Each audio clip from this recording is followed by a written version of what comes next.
my gosh. Didn't I tell you this was going to be a fun fight week? Yes, sir. I tried to tell y'all. This was going to be a fun one. We back on it. Smash the like button. It feels so good. It's so incredible. I came to Body O Media. Me too. We like the sexual harassment movement. Me too. I'm about to body something. You know what I'm saying? Yeah. Kind of smooth right here. Hold on. You know, I gotta go back to the classic though. Yo. We gonna talk about this. They just some shook ones. 1, 2, they just some shook ones. 1, 2, mic check. 1, 2. They just some shook ones. I don't know why y'all. I had to turn to Ego Jones Jr. I don't know why y'all made me do this. I didn't want to have to do this, but y'all made me. I'm back. Told you it's gonna be a fun fight week. We gonna keep talking it. I can't understand for the life of me why y'all won't leave me alone. See, I've been doing these long live streams lately. It's fight week. I'm hyped. It's a good fight. Shout out to Joshua. Shout out to Ruiz. I give you my thoughts. Just my thoughts, people. They wait till I do all this talking, answer question, all that. They wait till I stop to start saying senseless stuff in the comment. Nah, I told you, I'm working. Y'all got me working OT this week. Y'all got me working OT, but I love it. That's what happens. I'm ready for the big fight.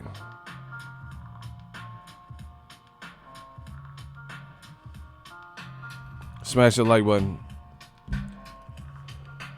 Tuning in live, and I'm streaming Boxing Ego, FO Media. Yeah, I like that. Everybody from the 707, everybody from the 313, put your motherfucking middle fingers in the place to be.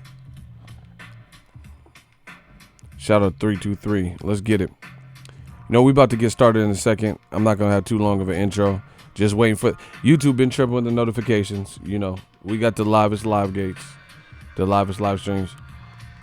Shout out to Vallejo. I'm from the Flash though. I'm from Fairfield originally. But 70, it's still Bay Area. It's still 707. Say it backwards. Shout out to them 504 810. Oh my gosh. Oh my gosh. 504 up in this. We gonna have some fun with it. Shout out to my uptown people. Yeah. I said don't tangle and twist it. We gonna talk about this water. We gonna talk about this Anthony Joshua. You heard me? Hey. I said you heard me, chopper style.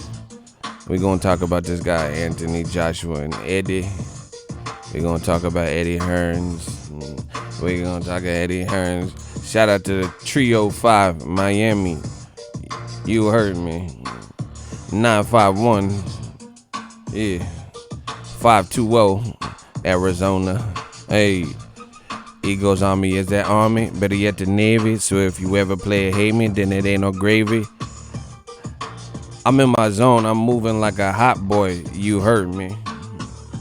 I told you we taking it back to the Cash Money Records for the shout out to the 323 Louisiana. Call them Louisiana.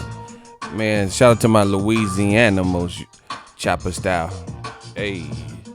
Cash Money is an army, better yet the Navy. So if you ever play a hate me, then it ain't no gravy. Man, how can I sleep when it's fight week? You heard me. Don't tangle and twist it, shawty. Bro, I'm ready. I'm ready. Oh, you from LA? My bad. Bro, Louisiana, LA. It's, man, I didn't know. Man, shout out to the, in your lady bedroom. In your, bro, I used to fuck with BG. B Jizzle.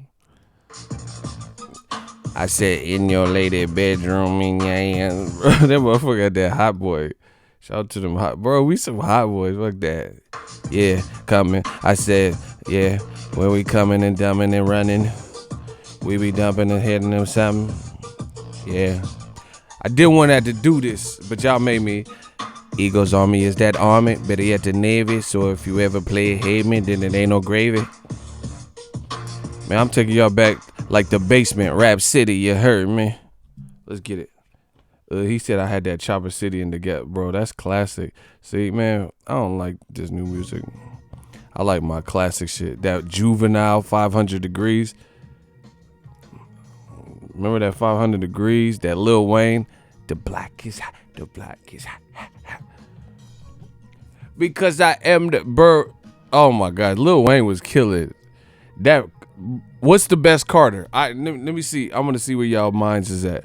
What's the best Carter album? He did like 5 of them now. What is the best Carter? Lil Wayne. Number 1. See, okay. What y'all think, bro?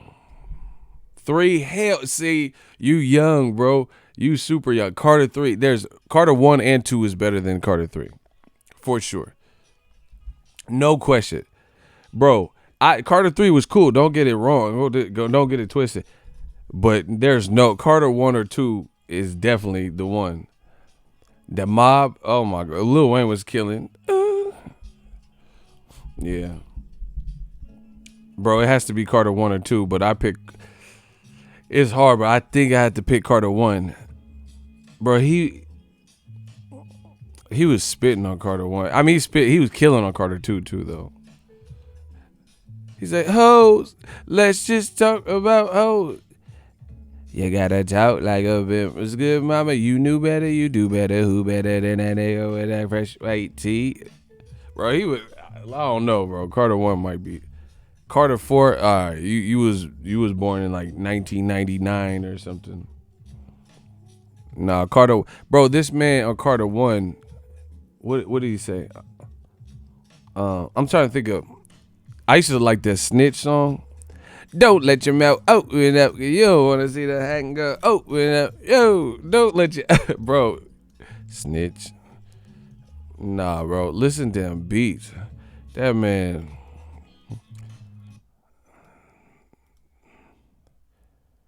Snitch. Don't let your mouth open up, cause you don't want to see the hang go open up. No, bro.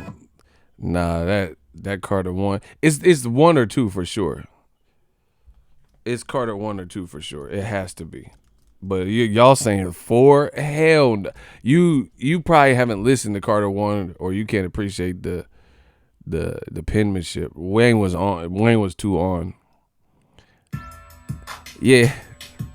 Tell him. I tried to tell him. Bro, he was killing this. Hold on, we still warming up. Let me get that back. Smash the like button, you heard me. Apple and Eagle Street, you heard me. Somebody said 4. I got him. Bro, I can't believe someone said 4. This is like, it has to be a young person. This shit was dumb. Murder capital, only key to survive is kill. If the elements in the murder's real, for real. And niggas, I go hard to the fullest gonna. That man said, I got him playing dodgeball with bullets. Nah. Lose all that. Wait, leave a nigga with stretch mark. Hold on, let me pull up the lyrics. It's been a while. Once I hear it, I could.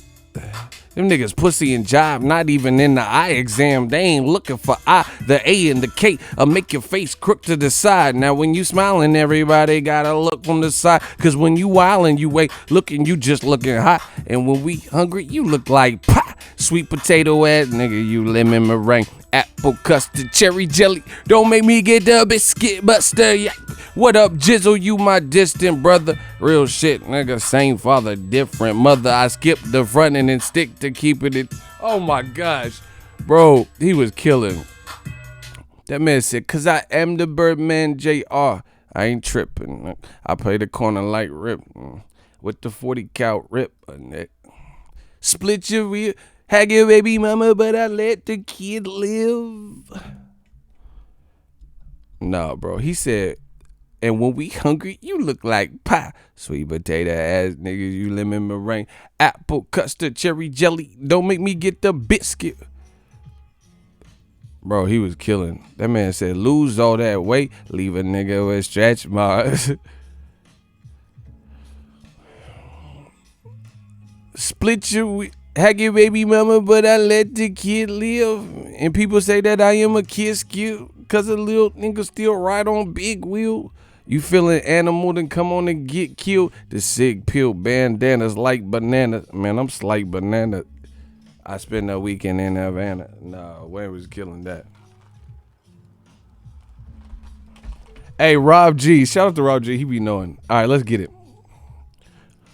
Look at all the country western fans. I didn't come for this fucking rap crap. Who cares about this? Put some Lil Nas X on. Y'all want that Lil Nas X? I got you. I got the horses in the back. You want some Old Town Road? I got you. What style music y'all want? I got you. Listen. We got them horses in the Where Lil Nas X? He said, please don't. Bro, I'll get y'all that country y'all looking for. On the blacktop. She thinks my tractor sexy.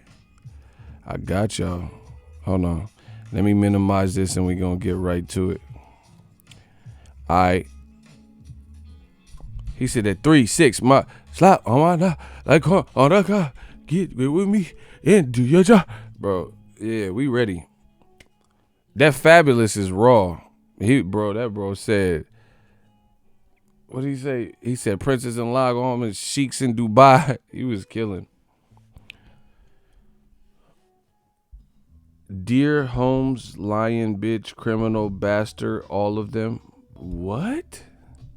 What the fuck is Efren talking about? Is that real? He said, Dear Holmes, Lion, Bitch, Criminal, Bastard, all of them. What is that? Like, is that a song? You high? You smoke that shit? You high? Bro, y'all gotta stop doing drugs and coming to my shit, bro. Efren, you good? Dare, we gotta keep these kids off drugs, bro. Efren, you straight? That motherfucker, hey, Holmes. All right. Bro, what the fuck? This motherfucker just saying whatever. I've never been a guest on the Wendy Williams show. Like, what the fuck are you talking about? This motherfucker just putting whatever in the comment section, you know? Selena Gomez used to be my teacher. What the fuck? This motherfucker high as shit. He's just typing any. Hey, Icy blocked. Bro, they be like really keep calling me, man. They really like smoke that good, that ooey. Now that's not even ooey, bro. That's that wooey, that bro. That's beyond ooey, bro. You smoking something else, bro. That's Sherm or something. Yeah, they know you like to get wet though. Sherm does. PCP, Primo, butt naked. That's what you had. Like, that's that wet. They just be putting anything in it. Yeah, man, I could have bought a place in Dumbo before it's Dumbo. Like, what the fuck are you talking about? Guess how I'm feeling, Dumbo? What? Weight Watcher owe me money. Oh my God, this dude is drunk and high. This shit. He said, ooh. I could just say anything in my chat. Anyway, let's get it. Oh, it's hey, Cursor. Listen, that's how you know new media is killing. I've been doing some long streams, live streams. They've been lit. They've been cracking. And people like my man Cursor be coming back. Bro, that's how you know we on top. Because Cursor been in here laughing at y'all. Part of the conversation. They've been coming back we've been slaughtering old media. Like, it's not even like a sport anymore. It's just, this is like cyberbullying. Like, They're getting destroyed. We just been dragged. Y'all been getting drugged. Y'all been getting dragged, bro. He said, cause we been beat these bitches. Yeah, man. Well, anyway, I had to come back as Ego Jones Jr. I didn't want to do this, but y'all made me. Y'all keep coming. I said, okay. I was trying to get off. I was trying to chill. Y'all don't want me to chill. Okay. I had to come back and talk about Anthony Joshua. They didn't want to talk about Anthony Joshua when I was on there. Talk about Anthony Joshua. All of a sudden, Eddie Hearn, he must send. Bro, Ego Jones Jr. is back. Eddie Hearn, he must have sent him in the chat. All of a sudden, they got something. They want to chat with me. So I said, okay, let's do it. So I got back up. Now I'm back. Ego Jones Jr. Let's get it. I'm ready. Bro, I don't care if I do a 10-hour stream. Didn't I just say that? Didn't I say that? I'm back, bro. Pizza Cola. Ego Jones Jr. I'm back. That's what happened, baby. Bro, I promise you they're not finna outwork. They're not going to outwork me. That's it. And now we're going to keep doing it. I told you, leave me alone. They don't. Bro, first of all, I don't care. Listen, I don't care what you say.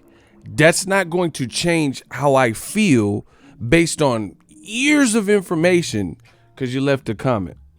Bro, Joshua lost weight. I don't understand. Like, look, the boy got his own money. Bro, look at this. Look at Joshua. I'm really concerned what the game plan is.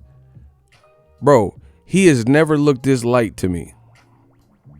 He has always looked like, look at him. Bro, look at his neck. Look at everything, bro. I'm really bro, I don't know if they overtrained this kid or what. I'm really curious because it seems so dramatic to me, like this weight cut he's doing and all that type of stuff. Bro, he looks a lot smaller. And then, see, the reason the more Joshua, I told you, the more Joshua talks, the more I'm not picking him because it's not adding up. So I'm like, something must be going on there.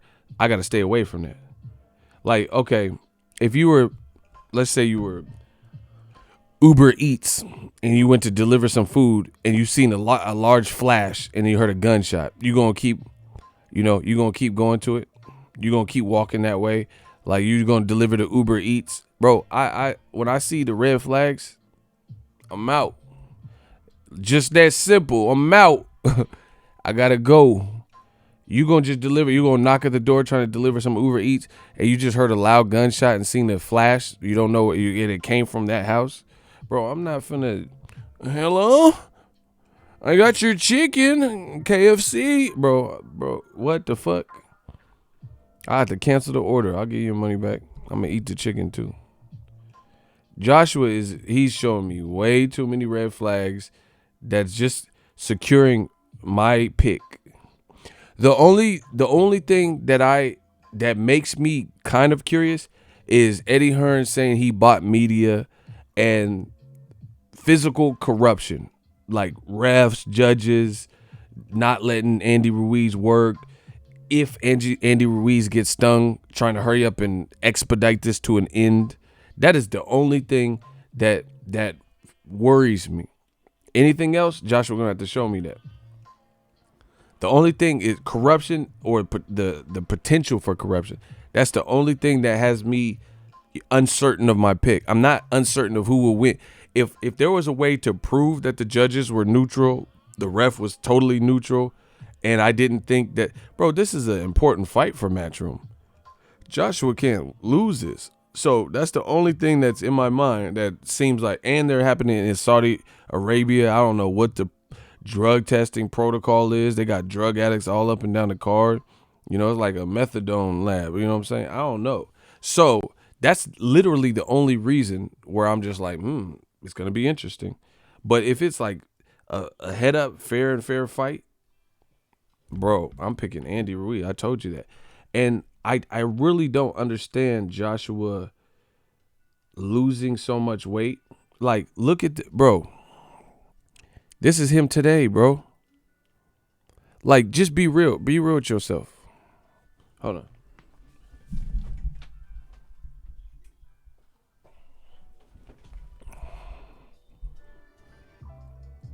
This is Joshua today. Y'all see that? Y'all smell that? You see that? Like how fast they think he gonna be. You see? Bro, listen. Here, this is. I'm gonna tell you, man. Ego Jones Jr. Didn't I just say that? Listen, I don't understand why he lost that much weight. I really don't. Someone said Joshua looked like he getting ready for Charlo. That's what I'm saying. I'm like, in 4 or 5 months, I don't know. I don't know why he lost that much weight. Like, I understand shedding some bulk, but bro, he looked pretty small. Put it this way. Here's a true, fair question. If Anthony Joshua got the same exposure and the same promotion when he first came out, forget how he looked when he actually first came out, where he looked big and buff and stuff. If you started seeing, they're like talking about this kid, oh, Anthony Joshua, and they were talking about this kid in the heavyweight division, and this is the person that you seen, right? Nobody would be making this big hurrah about Joshua's body. Nobody. It looks like he's in shape, but it don't look like nothing we haven't seen before. Do you get what I'm saying? This dude, he looked like Money Powell the fourth or something. He looked like Cash Powell, pile of cash the fourth, bro. He don't look like, you know what I'm saying? He don't look like he normally look. And I'm just curious at the decision to shed so much so fast, and not, and you're testing it out. You're testing out in the fight with the guy that hurt you. I'm just showing you this multiple angles. Look. So yeah, his head look big as hell. That's gonna be bro. And I'm not even trying to be funny, but when your head is big and your body looks small, oh, they desperate. Hey, this must be Joshua. He says, y'all talking shit, but y'all can't beat Joshua. Bro, we're fight fans. Bro, these dudes are so they're emotionally attached. Lord, please forgive them. He said, y'all talking shit. Why is talking boxing talking shit? I don't understand that. I hear UK dudes primarily. When you say something about a fighter from there, they say you're talking. I'm not talking shit about Josh. I'm asking why he lost all this weight. Bro. Anyway, moving on. Joshua body looking like that, like small like that, and his head looking big, that looked like more of a target, because when he was just big, he just all the way, everything looked big and wide and stuff. Bro, his head looked like bobblehead status. Bro, it might be easier to pinpoint some stuff, because before his traps big muscle, every motherfucker, rah, rah, you know what I'm saying? Everywhere. That might be easier to seek and destroy for Andy. I'm just being real. You know how some people say there's little superstitions, don't wear certain colored gloves because you can see the punches coming, and things like that. This man's head looked like a walking target, like Pacquiao big ass head. Pacquiao got a big ass head, boy, for his body.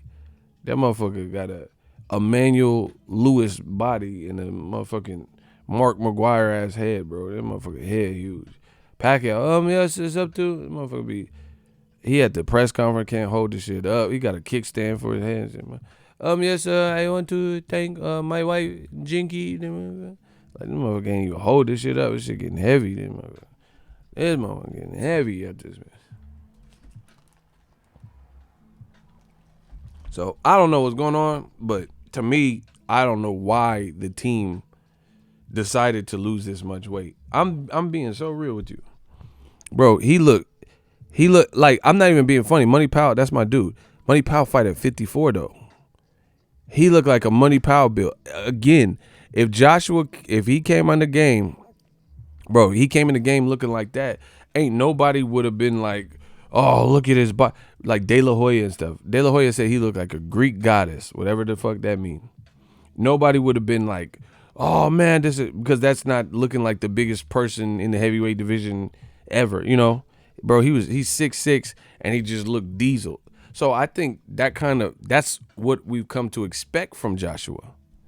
This might be an easier fight than people think for Andy Ruiz. AJ's on that Whitney Houston diet. Respect. I'm done, bro. Kevin Slims, $2. He has a Barry Bonds head. Y'all out of pocket, bro. I'm being so.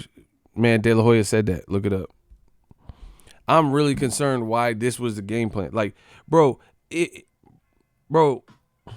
you've always been like Bryant Jennings, that's my dude.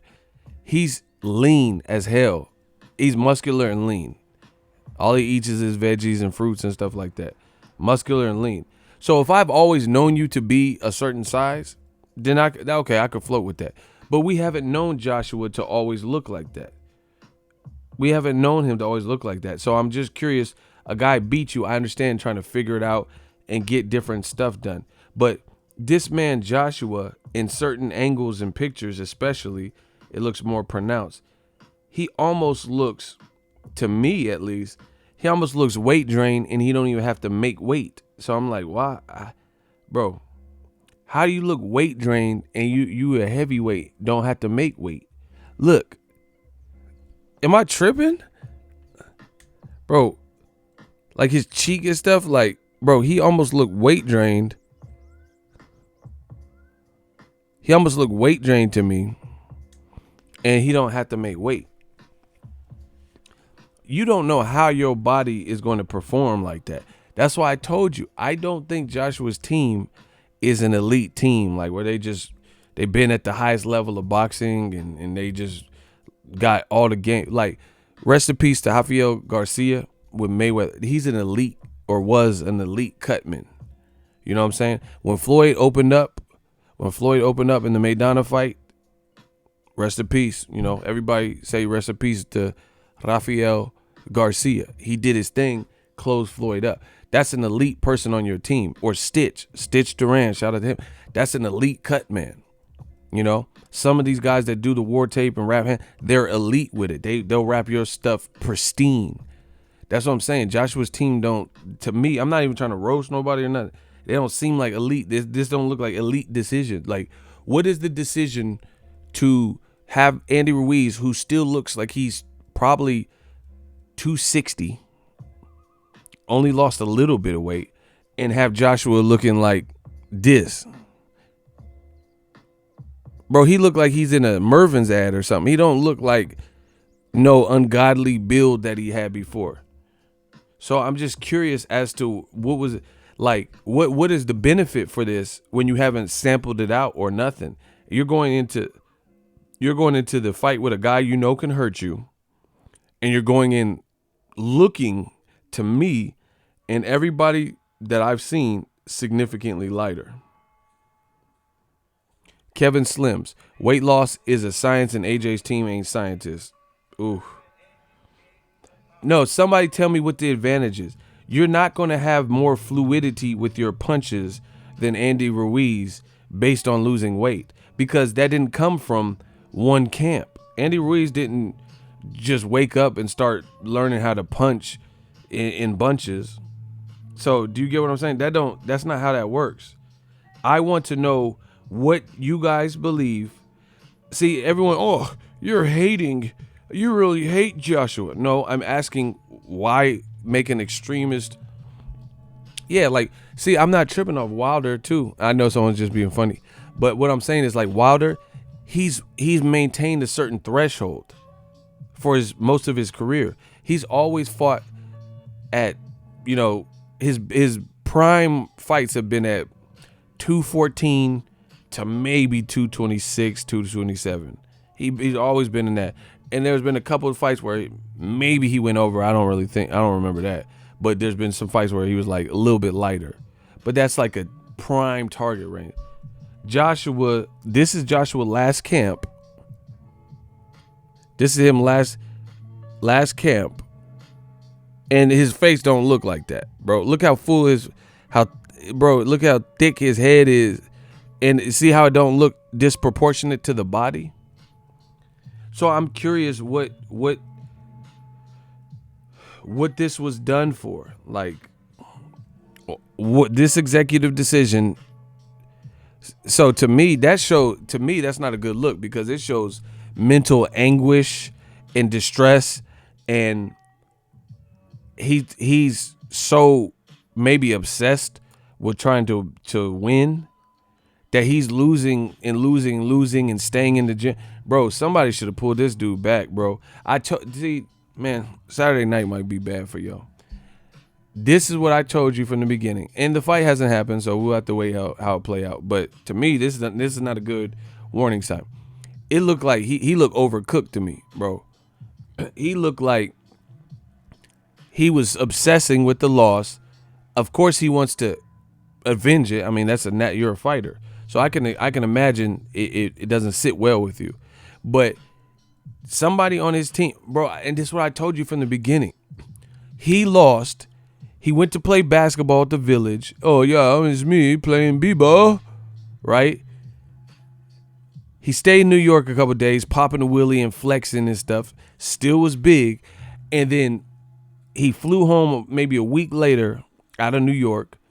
When he got home, I told you they had a towel, and then he was like training and shit. And I'm like, damn, they just said you had a concussion, and you just got knocked out and embarrassed 4 times. Shouldn't you maybe, I don't know, be spending time with your kids?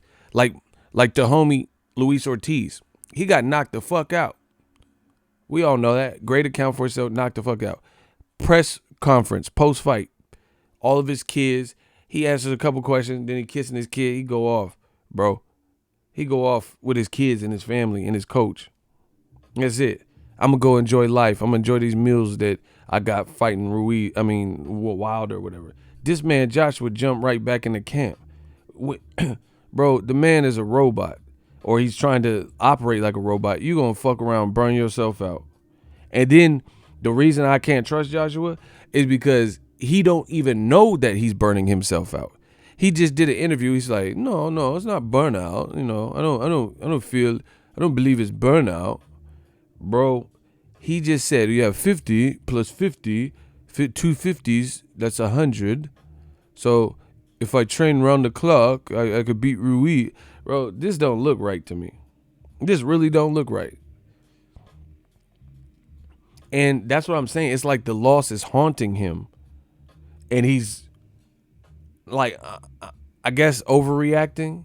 Like he's like trying to push his body and dial in. That's when you're desperate for something. That's when you make the most mistakes. That's when it don't work your way. Like, let's say I want to be a millionaire, and then I'm like stressing myself out, and my hair is falling out, my beard's turning gray, and all types of shit, because I'm stressing myself out desperately. If you want to be successful or pay your bills off, the best thing you could do is keep a cool, calm, cool head, get a game plan going, and then, and then gradually do that. That's not how life works. You don't just, burn the candle at both ends trying to, of course he wants to avenge the law. You don't burn the candle at both ends trying to make the ultimate sacrifice for vengeance and all that. To me, that's really weird. So I have no idea why he's this light. I don't, me personally, I'm not the coach, I'm not the boxer, whatever. I don't understand it. Like, shedding some pounds, okay, but if Joshua came in the heavyweight picture looking like this, nobody would marvel at his body like everybody did. Everyone looked at him because he was built like The Rock, huge. Bro, no one would have looked like, oh man, this guy's like, what is he made out of?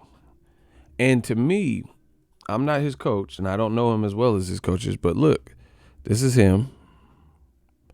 He don't look that confident right there. This is media day this week. Bro, look at him.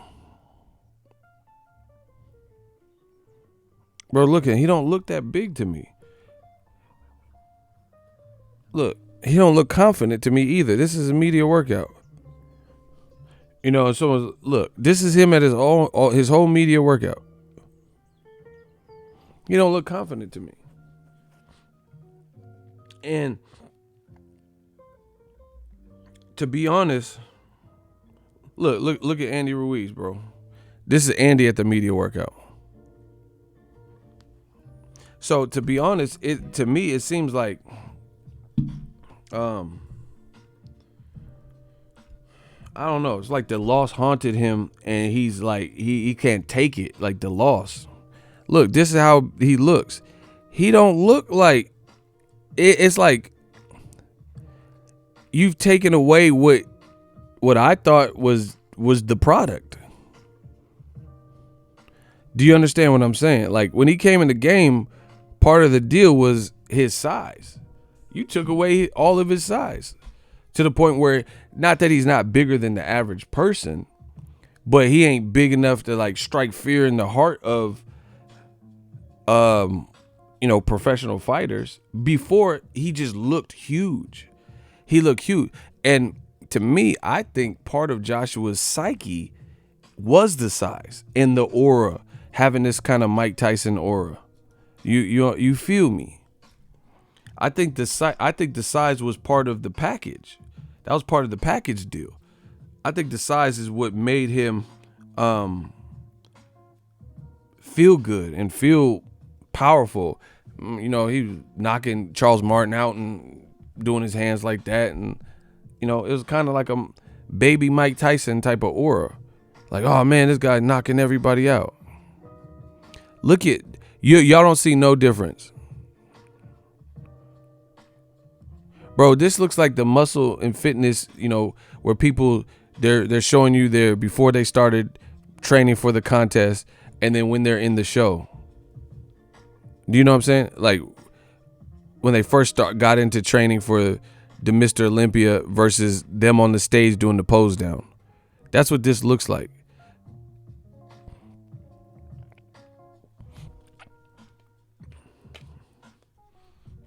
New Black Knowledge says, I think it's smart.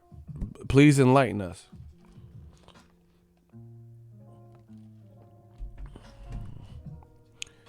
Okay, how is it smart? I've been waiting for you.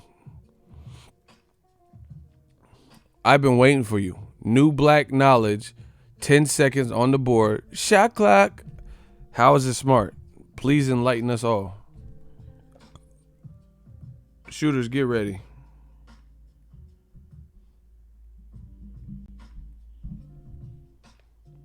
Lighter means fat. No, block him. Get rid of him. You wasted my time. He said lighter means faster, means he won't burn out. You're full of shit. Bro. Sorry, I couldn't quite hear you. Get these non-knowledgeable fucks out of my shit, bro. Curtis Stevens. He fought at 168 in his career. He fought at 160. And his last fight with Wale Amatoso, he fought at 154. He looked in shape, but he could not take a punch. So you're lying. He looked worse at 154 than he did at 160. He took a couple shots before he got knocked out from David Lemieux. He took Triple G shots for 7-8 rounds or whatever it lasted. At 154, he fought Wale Amatoso, and that's not even the biggest dude, and he didn't look like the same dude, bro. Joshua, in my opinion, Joshua's trying to do some Nonito Donaire shit. But the difference with Nonito Donaire is he's able to wind back the clock because he went back to 118, and he's bigger than all the 118 pounders, right? He's like, he looked bigger than Inoue. And he probably overextended himself going to, what is it, Feather? What did he go to? He went to Feather to fight Nicholas Walters. Feather, super feather, whatever, right? So he was fighting guys that was too big for him.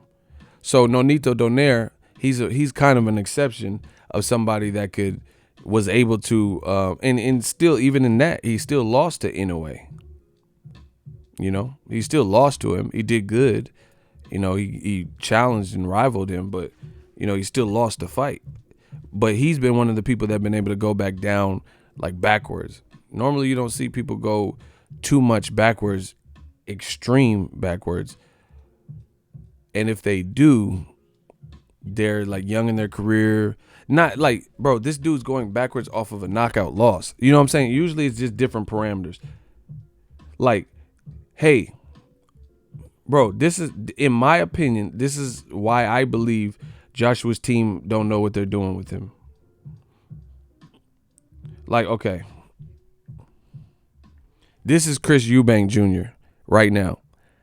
He going to 160, but look at him. He don't look like frail. He belongs at 160. 168, he was fighting domestic level guys. You see what I'm saying? Look at Chris Eubank Jr. at 160. So he still looks he still look good at the weight. That's not a drastic change. Like, he was saying he had to eat up to go to 168, like eat in the morning of the weigh-in and stuff. So Eubank's a different exception. Plus, he's not coming off a stoppage loss. As to me, it's too risky of a game plan, and I don't know any. Well, I can't say any team, but I don't know many people that would advise that coming off a knockout loss. Usually, it's the opposite. Amir Khan fought Danny Garcia, got knocked the hell out at 140. What did he do his next fight? Took a tune-up with Carlos Molina. And Carlos Molina was a moderate to low puncher, like knockout ratio. At 135, Amir Khan moved him up to 140. You see? So basically a guy that probably wasn't going to knock you out again or hurt you. Plus he came from a lighter division.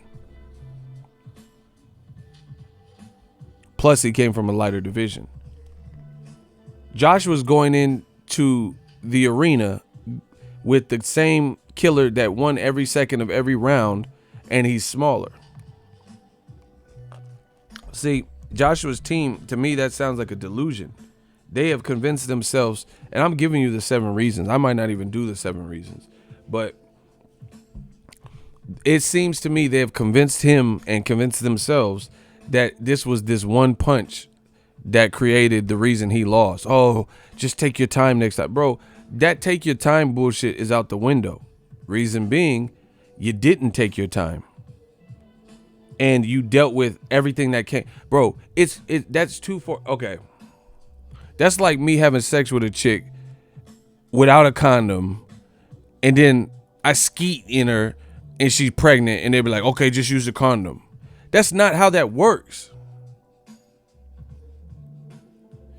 You can't just be raw dogging this some shit. Oh, skeet. And then after she's pregnant, then talk about, okay, just use the rubber next time. Bro, it's too late. You see what I'm saying? It's too. So it's not, you can't just say, oh, take your time now. You know, it's not about take your time now. You got to deal with take your time if that happens again, plus all the confidence that you given Andy Ruiz and 4 knockdowns later and everything that happened in that fight. It's not as simple as, hey, next time you hurt him, just take your time. You gave the man the momentum. You handed it to him. So it's not, to me, it's not as simple as just take your time. That's what you did wrong. You should have took your time. I agree with that. But for what I'm saying is, you can't erase what already happened by just taking your time. You got to correct some other things because you gave the man confidence. Bro, I'm telling you, if Joshua loses, this is going to be a sad day for some of y'all. This is going to be a sad day because, man, I can't wait till Saturday. We're going to see how it plays out. I'm so curious.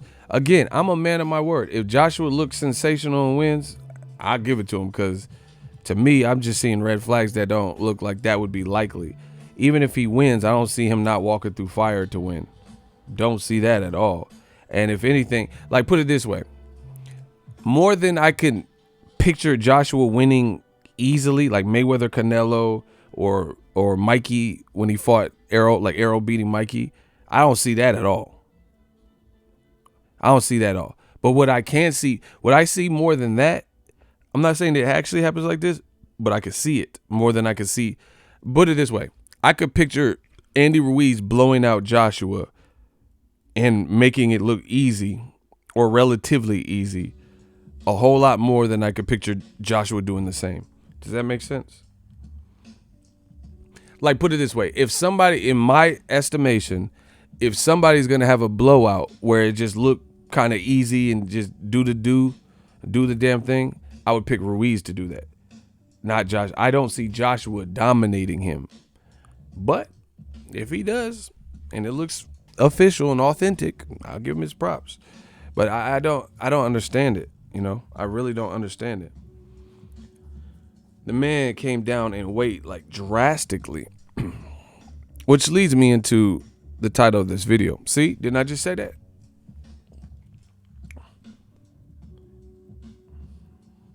T Bonafide, I am with you on your prediction Saturday. Ruiz wins. Man, I think he's haunted by the loss. I think he was babied by Matchroom. And this is going to lead me into the title. We're going to get into the title now. I think he was babied by Eddie Hearns and babied by Matchroom, Rematch, and they talk to him like he's a little kid, right? And the loss is eating him alive. That's what I believe. That's what I truly believe. The loss is eating him alive. He's trying to make it sound like he's not nervous. He's trying to exude confidence. He's a fighter, you know, just what he was doing the first fight.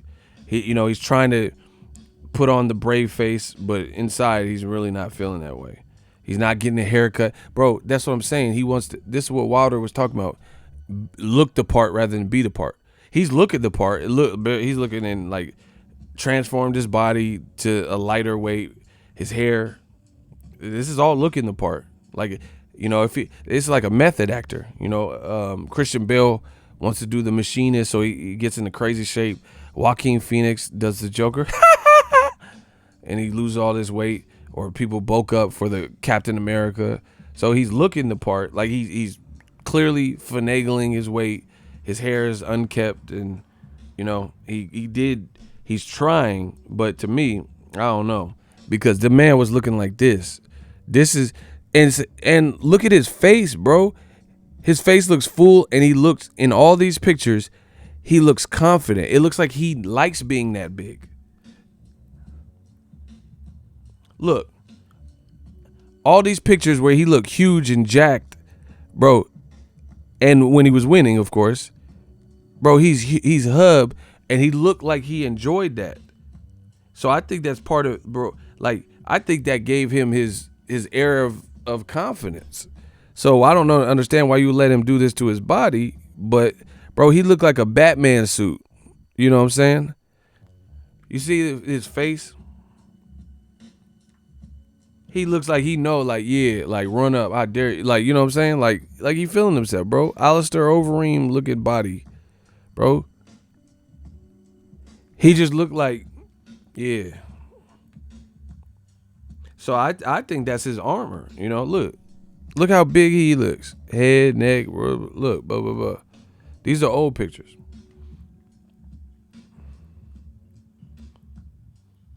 Bro, he looked like juiced to be hella big. Like, he looked happy. Like, this is comfort zone with him. So to me, I think they losing all this weight, probably taking him out of his comfort zone. Beyond that, what you gonna do with all them punch? You know, what you gonna do when Andy Ruiz crack you? Because unless you just go out there and bomb him out. See, and this is the thing. You're gonna have Joshua, who's most likely more skittish. If you fight scared, it's gonna be hard because you know your opponent's gonna sense that. If you're non-committal and things like that, it's gonna be harder to discourage a guy like Andy Ruiz. So I don't really know what Joshua does here. You know, he tries to box him at range, and here's the other caveat with that. If he tries to box him at range, you might get tired because that's not who you are. See, I'm giving up too much of the 7 reasons. I'm probably not gonna do one. Put it this way. When you fight in a manner that is not your innate natural style, you're probably going to get more tired. Like, if you're a moderate puncher and then somebody with their style forces you to be a volume puncher, you're going to get tired. You know why? Because normally you throw 30 punches around, but you sit up here fighting Sean Porter, and he got you fighting 105 punches, throwing 105 punches per round to keep him off you, to ward him off. You get what I'm saying? This is just basic, to me, kind of basic boxing. Here's another example. I was born ready. Canelo Alvarez. In the first fight, when he fought Triple G, shooters clapping, blocking. I'll continue once it's quarantined. Thank you. In the first Canelo Triple G fight, right? Quarantine him. Get rid of him. Shooters, get rid of him.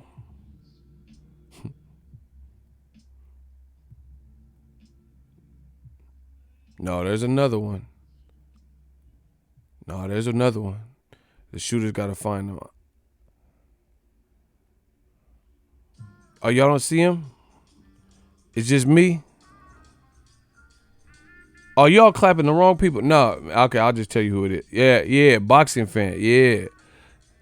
I don't know who Cursor blocked. Y'all blocked the wrong person. Oh, okay. No, y'all did a good job. There's another one. No, Cursor, you did right. There's another one, though. There's another one. Bro, hey, y'all got to get on it. King will work. I'll do it. I got it. All right, the shooters, patrol this, because I'm not finna let them disrupt what we doing. .com show. Appreciate it. He said Ego Jones Jr. Didn't I just say that? He said, I really feel like he stopped taking the juice. There, I said it. That's this man's opinion. I don't know. Well, I mean, I hope that's not the case, but if it is, then that can explain confidence fading, you know? If anyone does anything unnatural and then that's taken away from you, then of course that's going to rip your confidence. Shooters, get rid of all these dudes, bro. I don't care. Don't want them in my thing. So another example would be Canelo versus Triple G. In the fight with Canelo and Triple G, listen, I'm going to let y'all play along with me. What did Canelo do different in the first Triple G fight that he don't normally do? I want someone else to break it down. What did Canelo do in the first Triple G fight that was different than how he normally fights?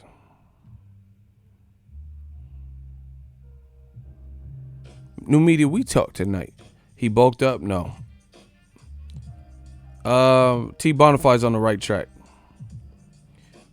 Nahaima is kind of on the right track. It's something a little bit specific. Shout out to Tao. Yeah, Tao Felton. Yup. He boxed and moved around. Exactly. Shout out to the boxing fans who are picking up on this. Canelo in the first Triple G fight, he was using his feet a lot more than he does with anybody else. Remember that? He was around the ring and he was dancing a little bit, you know? Getting on his toes, Muhammad Ali a little bit. That man was like moving a little bit. Motherfucker got tired, right? He got tired halfway through because he's not used to it. He looked good, yeah, up front. But again, that he implemented a style that's not naturally his. See, Floyd Mayweather is better than people are going to give him credit. You get what I'm saying? Because Floyd Mayweather can actually fight any style. He can walk you down. He can get aggressive. Doghouse rules. No mercy. He can go to the body. He can go upstairs. He could be a defensive fight. He could fight in the shoulder roll, right? He could fight with the high guard. That's why Canelo, he tried something different, but it really wasn't his style. You ain't really seen Canelo use his feet like that. Bro, he was depleted.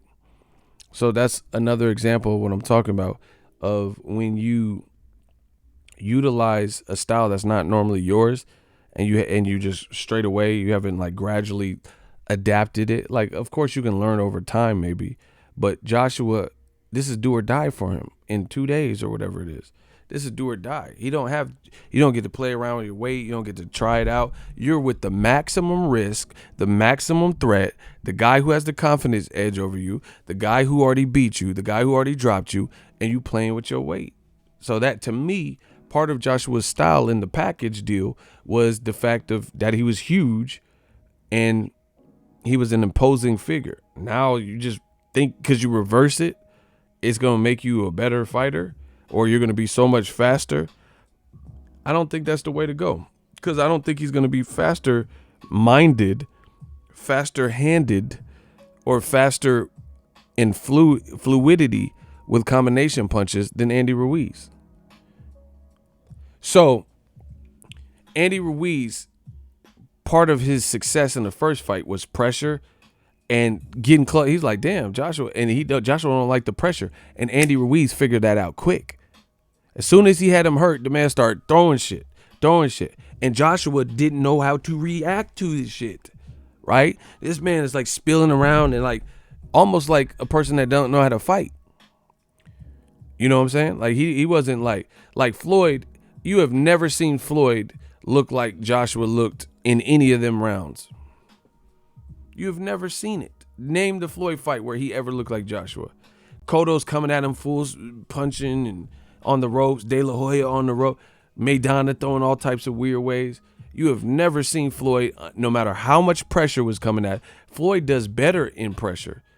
Bro, Floyd be like in the shoulder roll and like he'll get you off. He'll throw an uppercut or something. Like he'll get you the fuck up off him. Joshua didn't know what to do. Come at Floyd with some reckless dumb shit, bro. Come at Floyd with reckless dumb shit or throwing punches but bro, Floyd be moving and dodging the shit. Bro, Cotto, all that Cotto De La Hoya shit, y'all wanted them to win. Y'all wanted them. They wasn't doing shit. They wasn't doing shit when it looked like they was going crazy. De La Hoya had him on the ropes and punching and shit. Bro, he wasn't really doing anything. Floyd's defense is tight. That's not the case for Joshua. Joshua, there's pictures of him in like scenes. I could pull it up right now. Scenes of him and he's looking like, take cover. That's what he's doing. So it's kind of hard to improve that totally, because it's not even like a one camp type of thing. It's a psyche, it's a mentality, and it's if anything, a gradual improvement. That's why Joshua's team, they should have never put him in this fight like this. Like, okay, what's your biggest fear?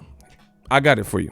Listen, you gonna understand my brain when this is through. I'll put it in a way that you gotta understand.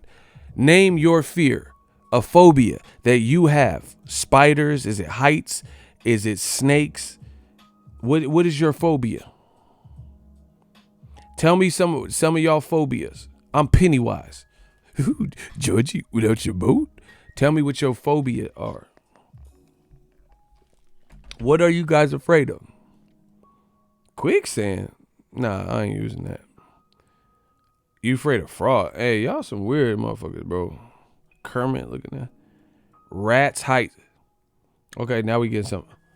This man said bare ass on the toilet. Okay, y'all kind of killing. Okay.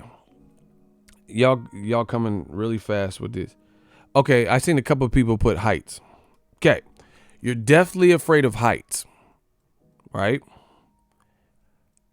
If you had an experience, like let's say I took you to a mountaintop and your equipment almost malfunctioned, like on some cliffhanger shit, and you like had this scare up there where you were in the harness, right?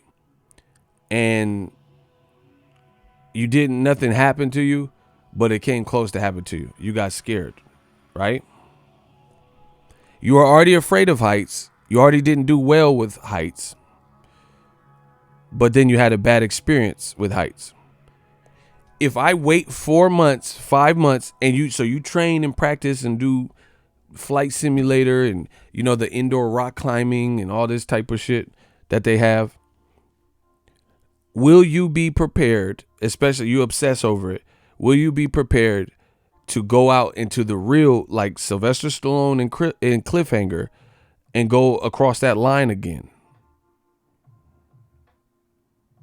Do you understand what I'm saying? That becomes hard to do. So you already weren't good with something, then you had a bad experience, then you practice on like fictional scenarios, like indoor rock climbing and read books or whatever you do. Now you have to 4 or 5, 6 months out, I take you back to that mountaintop and I say, go across it now.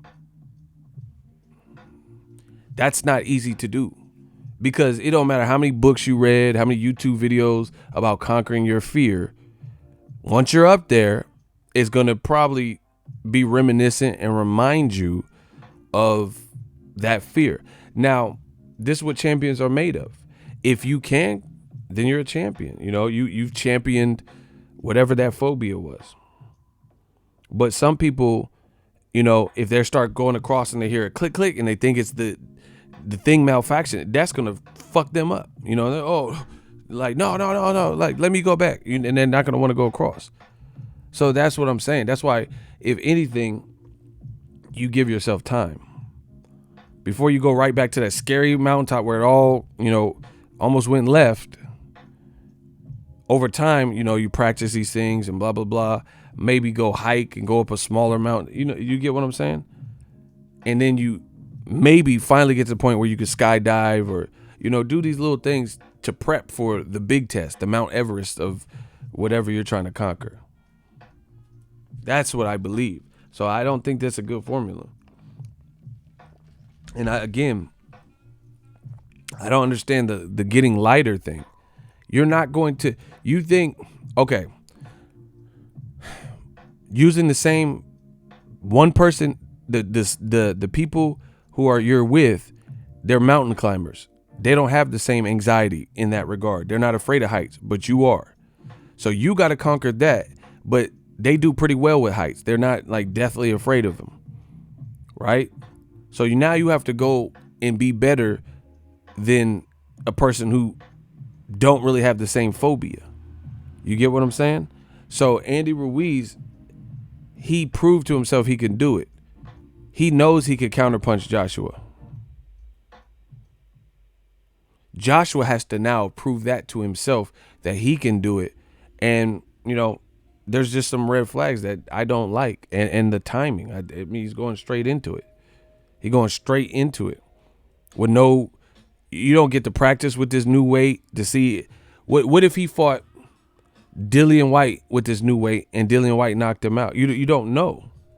You're going into a fight with no headgear at this new weight, and you're not going to know how it's going to feel until you get cracked with that first punch at this new weight. That's the only headgear, bigger gloves and all that. That's different.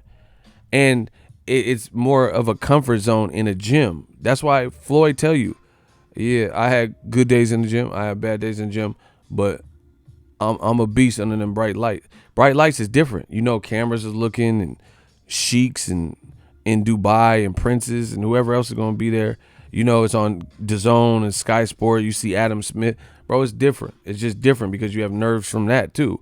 Versus would you rather get knocked out in your own gym or have a tough moment in your gym where only the people who are there who have non-disclosure agreements, you know, can know about it, or in front of millions on whatever, Sky, or, you know, the 100 people that subscribe to DAZN or whatever. You get what I'm saying?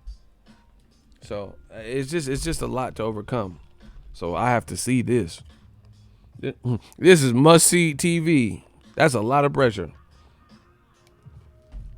You got to go in there and be good at, you know, man, what? Like I said, he got to be better than someone who has proven to be better in certain regards. You know? And now he's doing it at a lighter weight. So Andy Ruiz is not changing his weight like dramatically from what it looks like to me. We're going to find out on Friday. So that's another mind fuck. If Joshua come in this motherfucker looking hella light and come in here much lighter than he has in his last few fights and Ruiz is 261,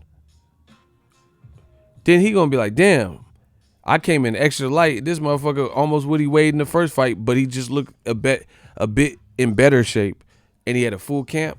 Man, bro, this is Russian roulette. This is a Russian roulette, and he ain't sounded confident. Man, I ain't picking this dude, bro. Smash the like button, bro. Ruiz has proven he could take Joshua's shot, at least in the first. Like, listen to the premise of what I'm saying. We got to get them lights up. Listen to the premise of what I'm saying to you. Joshua landed some good punches, including the two-piece that floored Ruiz.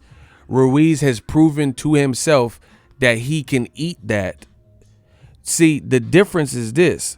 Joshua had trained for somebody for 16 weeks, his own words, in the first fight. Yet and still, Joshua was the one that was on the bad side, the losing side of that fight. So you had a full camp and you were in full shape at your max, not your max weight, but at a bulky weight where you normally fought at, and you hit him with some shit and he took it. Even when he got up from the knockdown, he got two-piece, which put him on the ground, on the canvas, got up, and Joshua said, bow, and then Ruiz said, bow, and ate this shit. See, people sleep on that. Joshua jacked his head up with an uppercut and then hooked him. He goes on the ground and says, like, what the hell? Gets back up. Joshua does what he normally tries to do, try to finish the dude, and said, bow, and hit Andy Ruiz. And Andy Ruiz said, and it turned his whole head. So there was some velocity on it. So dropped and hurt. Then you clock him again. You hit him with a two-piece, first of all. So to me, that shows me more that, okay, full camp Joshua nailed Andy Ruiz with 3 heavy shots and drew first blood. And Andy Ruiz accepted and ate that and rallied back. Joshua, as soon as the punches start flying and coming back, he getting caught in transition and hurt, and he don't recover. That's a hell of a mind game and a chess battle that's going on. So, yeah, there's a chance Joshua could win if it's a rigged scorecards or bad refereeing, or, in my view, a puncher's chance. If he can land something significant, bow, and then Andy Ruiz just can't accept that, and he's, badly hurt, and then he could just, comfortably finish the job, then he can win that way. But I think there's more dynamic ways for Ruiz to win based on everything considered. And the durability factor, especially with Andy Ruiz probably being closer to what he weighed in the first fight, but in better shape with the full camp than Joshua, probably overtraining because the losses haunted him, and now he's lighter on top of that. I don't understand that game plan. So he knocked you out when you were Bolo young, and then now you're more Bryant Jennings sized. You just look smaller for the first time in your career since 2014. So you're trying to wind the clock back to 5-6 years, no tune-up, and defeat them, man. That sounds like a lot, man.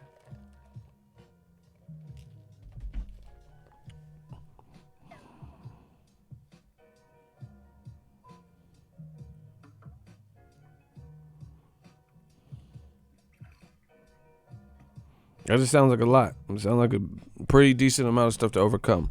If he could do it, then boxing, theater of the unknown.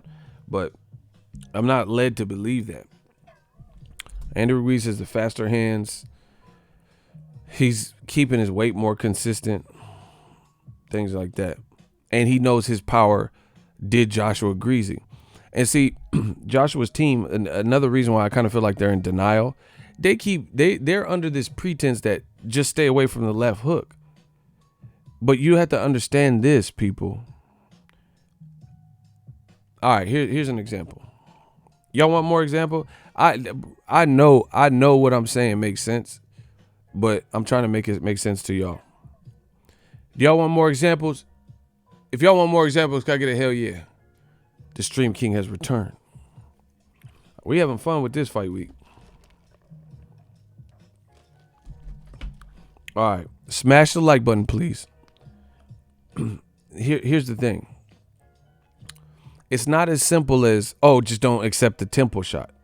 Because we've seen Joshua hurt before from non-temple shots. So I think Joshua just gets hurt. Do you understand what I'm saying? Joshua has been hurt. I've watched him get hurt from Povetkin, Klitschko, Ruiz, and Dillian White. I knew there was someone else. At least those fights. Plus, there's rumors that he got hurt versus Daniel Dubois. And there's rumors that he got, no, it's not even a rumor. He admitted it, against David Benavidez. I mean, not Benavidez, I'm tripping. David Price, who's a domestic level fighter with power. And he's been knocked out as an amateur. So they're acting like it's just the temple shot. Yeah, I think Parker hurt him to the body, though. I don't know if he hurt him to the head, but it was such a boring fight. I never went back and watched it, but I do remember Parker hurting him. But anyway, nonetheless, he's been stopped as an amateur. Dillian White dropped him as an amateur. Dillian White hurt him as a pro. Joseph Parker hurt him to some severe. I had to, be more well versed. It's been a while since that fight. Klitschko dropped him and hurt him, and it took rounds to recover. Where is this alleged energy going to come from?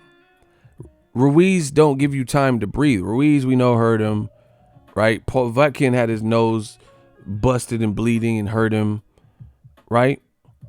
So to me, Joshua has a puncher's chance if he gets off first, and then Ruiz ain't durable or can't take whatever punch he lands.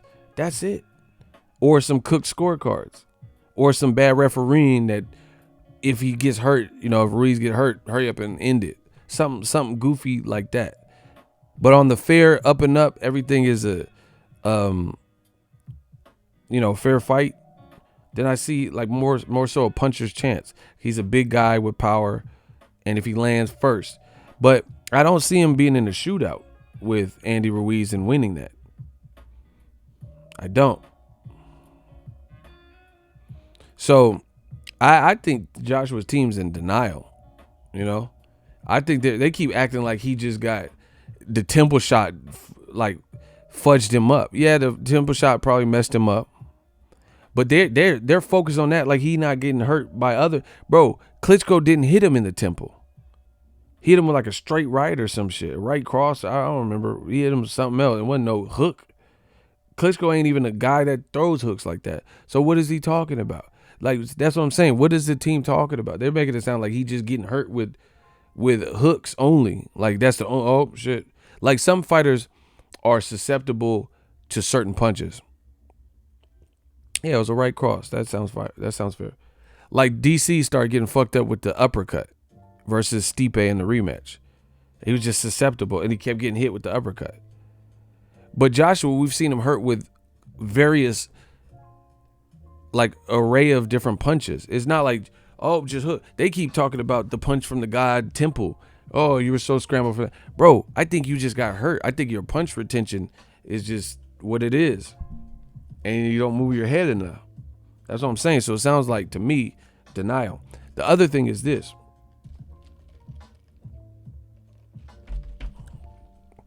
Andy Ruiz has a full camp. People are not talking about that enough. Bro, he did whatever he did with 5 weeks to train.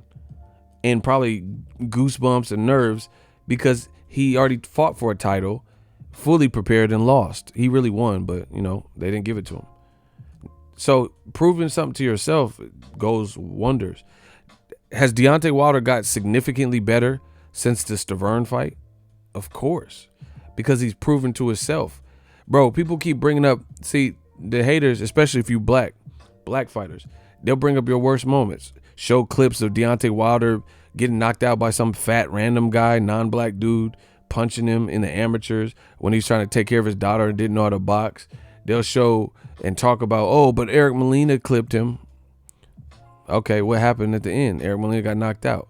But that's part of the progress. That's part of the progress. They want to bring up your worst moment. They want to bring up the things I'm talking about, like with Canelo. I rarely bring up the Jose Miguel Cotto. That was so long ago, and he's been able to take a punch since then. So I don't really bring that up. But especially if you black, they're gonna bring up the worst moments and all that shit. Shout out to Talking Sports. Yeah, man, enjoy your ride. Be safe. Keep your eyes on the road and stuff. Yeah, man. They Wilder's gotten so much better since that. So I don't know if Andy it's going to be ugly if Andy Ruiz strikes first blood. See, Joshua's best bet is to strike blood first, like he did the first time, and maybe go about it more smart. If Andy Ruiz lands the first meaningful punch, and it rattles Joshua, then I think it's going to be open season. Because Andy Ruiz, Joshua's not used to pressure. Joshua's not used to not having time to think. Joshua needs time to think. Joshua was getting hit with punches. He just did an interview and said, literally, this is how slow it is. Like, his brain is processing how, hey, this won't be a good idea. He literally just did an interview and he said, sometimes I get hit with punches and I don't even see them coming. Why would you admit that days before a fast-handed fighter is finna fight you, and he has the ability to mix up his punches to a way where you won't see them coming, and you're admitting this is one of your... Who does this? Joshua just said yesterday, oh, hey, Andy, what's a strategy to beat you? Why? Oh, my gosh, bro. It's like you want to lose. It's really weird. Bro, I would tell Joshua, don't do nobody interview. You just got to win this one. Stay in your room, eat some crackers or whatever you could eat. Well, he's a heavyweight. He can eat whatever he wants. You know what I'm saying? But that's it, bro. This dude, he seems shattered mentally. Someone asked him about the Ortiz knockout by Wilder. He's like, yeah, I didn't watch it, but I watched the Monte Carlo card. You're lying, bro. You didn't watch. So your rival is Wilder. That's the guy everyone was putting you against, and you didn't watch it. But you watched some Monte Carlo Zangief card, some stupid shit that Eddie Hearn put on. Oh, okay. And then after, he had the nerve to say, yeah, I can't wait to fight Wilder. Bro, you got to worry about Andy Ruiz. Ain't nobody even worried about the Wilder fight until you get past this. Bro, it just seemed like nervous energy. That's it. He literally said, hey, Andy, what's the strategy to beat you? Oh my gosh. Why would you ask the opponent, like, so, go for my gut, and then hit me upstairs, bro? Who does that, bro? Someone gonna tell you. What's the combination to the safe? Like, you just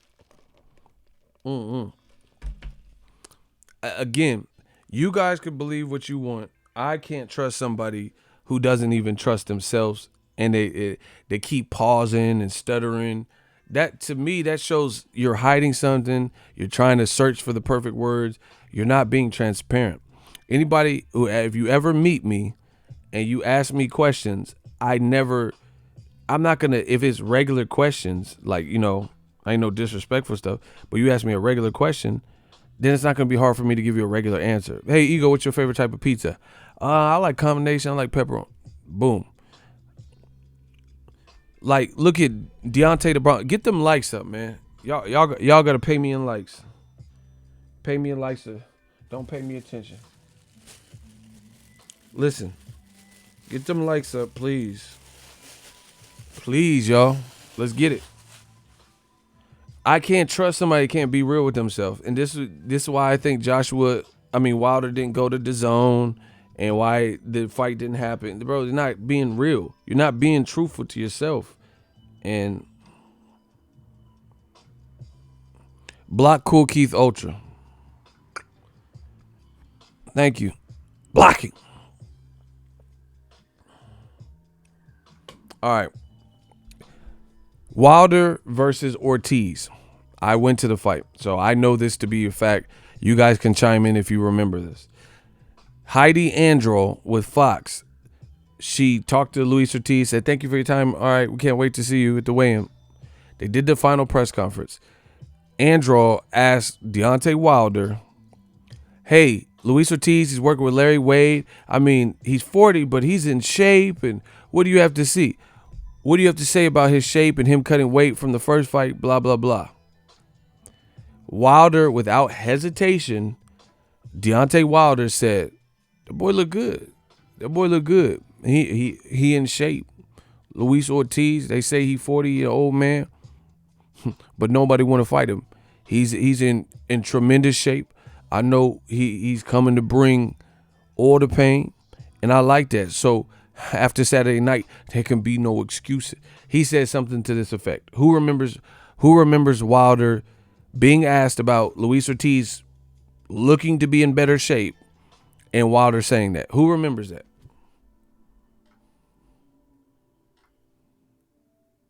Okay, shout out to, as long as one person feels me, I'm good. Two people, great. So he said, that boy look good, and laughed. The realest champ in the business. Now leave it to Dillian White or somebody. He'll be like, "Oh man, he don't look good. He's a fat old man, and doing all this extra stuff when we all see he's in good shape." You know what I'm saying? That UK stuff, the banter or whatever you guys want to call it, it just look bad, bro. Dillian White, he gonna say, "Oh, he's not in that great shape," or "I'm gonna knock him out in shape," blah blah blah. Instead of just doing what Wilder did, which is be like, "This is my enemy on Saturday night, but he's in shape. I give him that. He look good. He looks like he's in good shape." And Wilder said it multiple times throughout this promotion. But ask Dillian White that, he's gonna hate on Luis Ortiz and downplay it. Or you ask Anthony Joshua, and it's gonna be worse for him because he's gonna say some esoteric, metaphysical, metaphorical analogy to answer a basic question, which to me shows some type of try like deception. But like if we all seen Luis Ortiz in shape and he went to fight Joshua, the answer gonna be something hella extra. She'd be like, "Luis Ortiz, he's working with Larry Wade and he's in great shape. What do you have to say about that, Anthony Joshua?" Meet with me. It's not about shape. It's not truly about shape. It's about the brain. There's a bunch of several shapes. You could have a triangle, a square, a rectangle, and the different shapes, A shape is nothing but, man, what? It's like playing Jenga.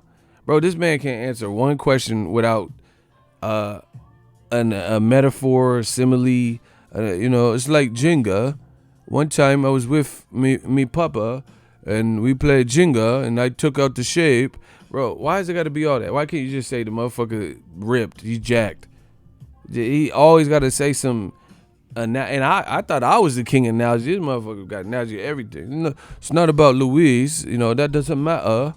What matters is not shape, but like Bruce Lee said, it's about the brain. Be like water. You be like water, then shape doesn't matter because in water there's no gravity. Oh my gosh, bro.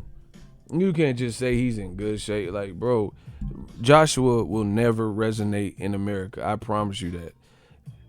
It's like pulling teeth to get a simplistic answer. Like it is almost like a defense mechanism. The guy's not even like, the BBC dude was asking him straight questions. Did you change anything in your training camp? And it's like he's like mentally, verbally jousting with him. Did you change anything? No, it's not that I had to change. I have to add because if you to subtract, that's different than add. You have 2 plus 2, that's 4, or 2 50s. You have 100. Bro, what are you talking about, bro? Like it's every single answer, bro. Hey Josh, what'd you do today? It's not about what I did. It's about my to-do list and what I didn't do is what I didn't do today on Tuesday. Bro, what are you talking about? Like, just don't answer it then. That's what I prefer, bro. Yeah, it's not about to do. It's like motherfucking Hamlet over here. To be or not to be is not what I did to do. It's what I don't choose to do because I do not choose to do the fucking Dr. Seuss. Okay. So it's not what I do, it did. It's what I have done and haven't choose to do what I did. You know? Fucking like Jackie Chan and Rush Hour and shit. He's like, I like to talk. I like to let people talk. They like to talk. It makes it easier to find out how full of shit they are. Huh? Man, what the hell you just say? Man, I will beat your ass. Like, bro, what are you talking about? Remember Chris Tucker? I like to talk. I like to let people talk. It makes it easier to find out how full of shit they are. Man, what the hell you just say? You full of shit, Lee. How come you ain't tell me you speak English? Bro, what this dude, no, you know, it always got a, bro, it's just crazy. Got a name drop or a simile, metaphor. Like, he can't be nothing by himself. Like, just, do you want to fight Wilder? Oh, but Eddie. I'm like, what does Eddie have to do with this? Do you want to fight Wilder? Fuck. It's crazy. Somebody just said, Su Young. 50 million and 50, 20 million and 20, 10 million and 10. You want some fives with that? That man said, you want some fives with that? Hey, Chris, that's a classic movie, bro. That man said 10 million and 10. You want some fives with that? Man, I've been down to time I shoot. I look up, you was gone. Man, it's just crazy. Like that Joshua. See, to me, when Wilder, transparent, he could just give it up. The guy he's gonna punch in the face. Dillian White's not doing that, and Joshua's not doing it. Different personalities, but they're kind of both doing the same thing. Not just giving up what we clearly see. I feel that's almost a character flaw. When you can't just admit something so basic. Wilder just told you straight up, bro. That to me, that's an air of confidence because he don't care what type of shape Luis Ortiz is in. When Dillian White, what he calling Luis Ortiz a bum, which we know is not factual. If you're confident, why do you have to do that? You know what I'm saying? If you confident, that's like a woman who's confident in her own abilities and her own like look. She don't have to hate on other bitches at the job and shit. Like, oh, your hair looks nice. Instead of being like, this little ratty legging bitch, and hate. Like, you don't have to hate on people. You don't have to beat around the bush like Joshua. You could ask him anything. Ask him anything. What'd you get for Christmas? Good question. Like, what? Yeah. When I was younger, my wish list was, you can't just jump right into it. My wish list, it has evolved several years when I believe in Santa. I believe in Santa Claus. Now I don't choose to believe in Santa Claus. So, in my house, I don't eat cookies and milk. I leave him a protein shake. Like, what are you talking about, bro? I can't trust no one that's not transparent, bro. I'm a straight shooter. Steak and potato. And see, that's why I feel like he has yes men around. That's why I feel like, yeah, because he's not used to it. He's not used to it. Now, all right, I gotta get to the title in the video.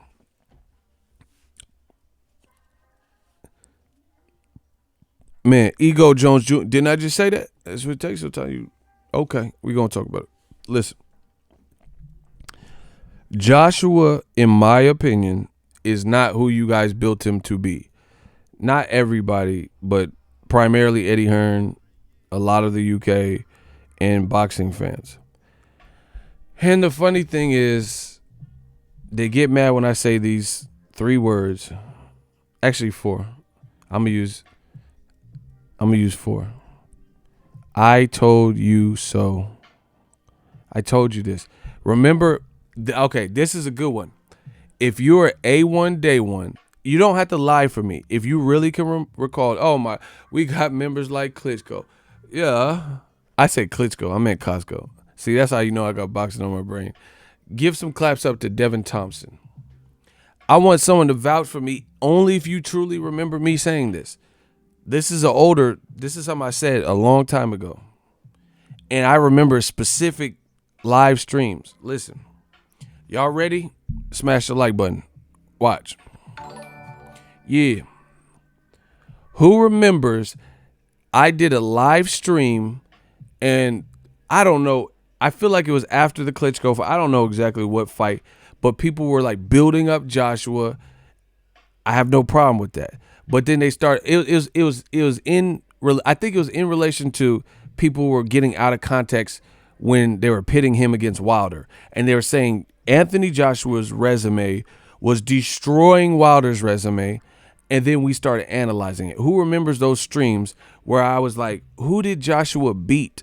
I was like, his resume is cool, but it's not like what you guys are making it. And I went through people on his resume. Who remembers that? Anybody? This was when the Wilder Joshua beef saga was going on. And I said, who did he beat? I was like, Klitschko came off of a 2-year layoff, right? He was coming off a law, and I literally dissected everyone he's beat. Of note. Daryl, see, okay. See how the people. So notice, in the words of Genuine, same OG. I'm saying the same thing. So this is why new media is so brilliant, because I could, if I really search, I could find that stream. I'm not doing it, but it's still, I didn't delete it. It's still on here. So everyone else, you can see enough people are vouching for it. I literally went over the man's resume, and I was like, you guys are saying his resume is destroying Wilder. And this was only after he fought Luis Ortiz, maybe. And I don't know if the Tyson Fury fight had happened. It might have. And I'm like, what do you mean it's destroying? Who's he beat? And I'm like, he beat some cool people, but not like you guys are making it out to be. And I dissected it. Now, didn't I just say that? Ego Jones Jr. Y'all must have forgot. I told you I had to come back as Ego Jones Jr. I told you. Didn't I just say that? Now, fast forward to the future. What I said in the past is looking a whole lot better. Pensacola. It's looking a whole lot better. What I said back then, right now, it's looking a whole lot better. Now we're going to revisit. I told you, y'all must have forgot. Didn't I just say that? Bro, we've already went here. So you guys are emotional morons. Some of you. You guys choose to argue, not listen, go against it with no facts, go against new media, go against Cursor, go against me. And now we're right here, full circle. Rematch room boxing, Eddie Hearn. I've been told you guys this. I told you the same stuff. And then fast forward a year later, 2 years, whatever it's been, I'm right here, full circle, saying the same thing. I told you, Joshua is not what you guys said he was at the time you guys said it. Period. No more, no less. Is he a good fighter? Yes. Does he have some accolades? Yes. Is he a gold medalist? Yes. But he really should have lost that match. But whatever. I digress.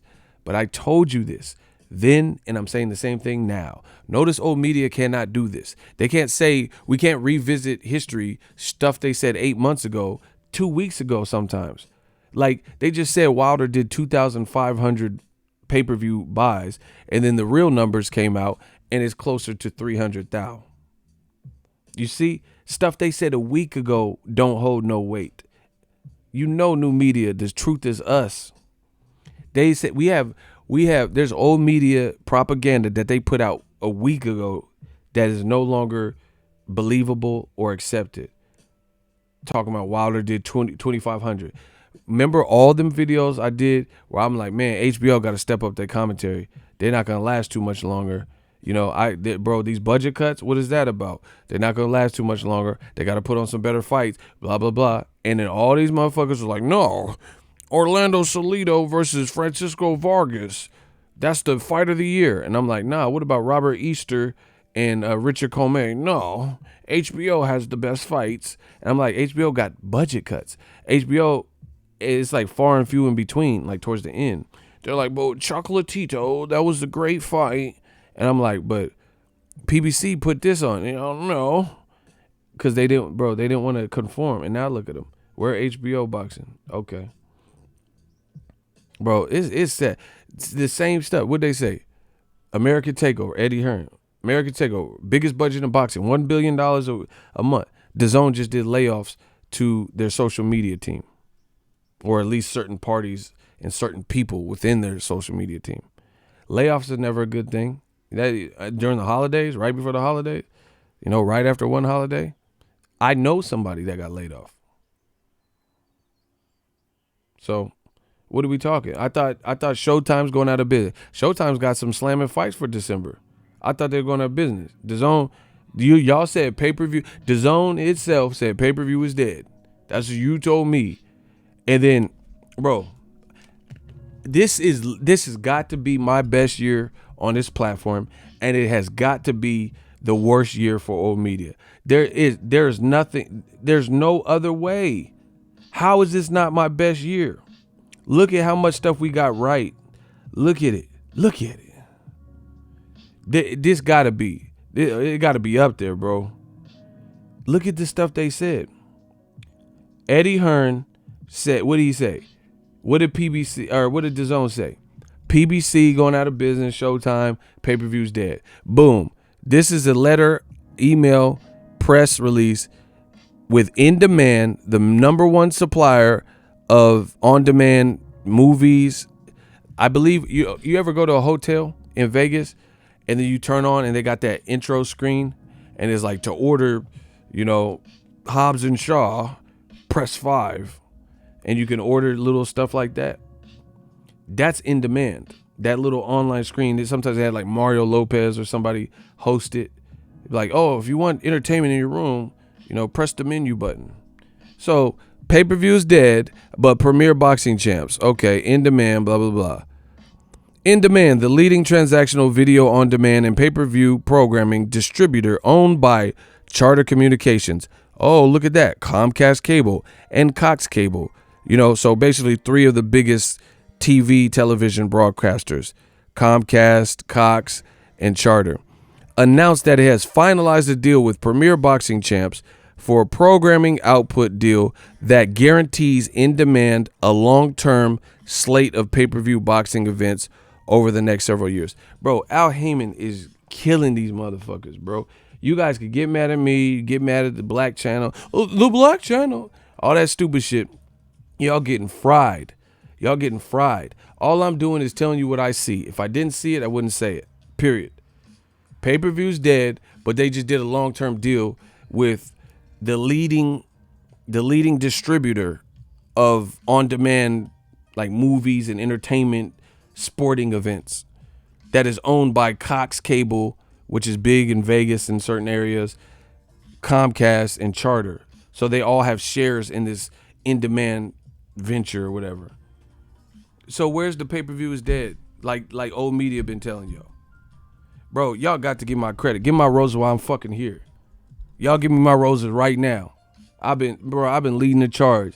Fearless, warrior, telling you stuff before it happens. Joshua, I told you stuff before it happened. Andy Ruiz, I told you. I'm like, why are you sleeping on him? I told you it before it happened. Give me my roses while I'm still here. Ego Veli. I don't want nothing else. Give me my credit. I must be the greatest. I shook up the world. I told you what we came to do. I'm a man of my word. I told you what I came to do. That's why what I'm doing, I know what I'm doing. I'm destroying them. Pay-per-view is dead. They just signed a long-term pay-per-view distribution deal with Premier Boxing Champions. Meanwhile, DAZN's doing layoffs. They say I'm saying this stuff because I'm hating, but the proof is in the pudding. Bob Arum is telling you that he's taking fighters to Africa and China and 10 different countries and all types of stuff.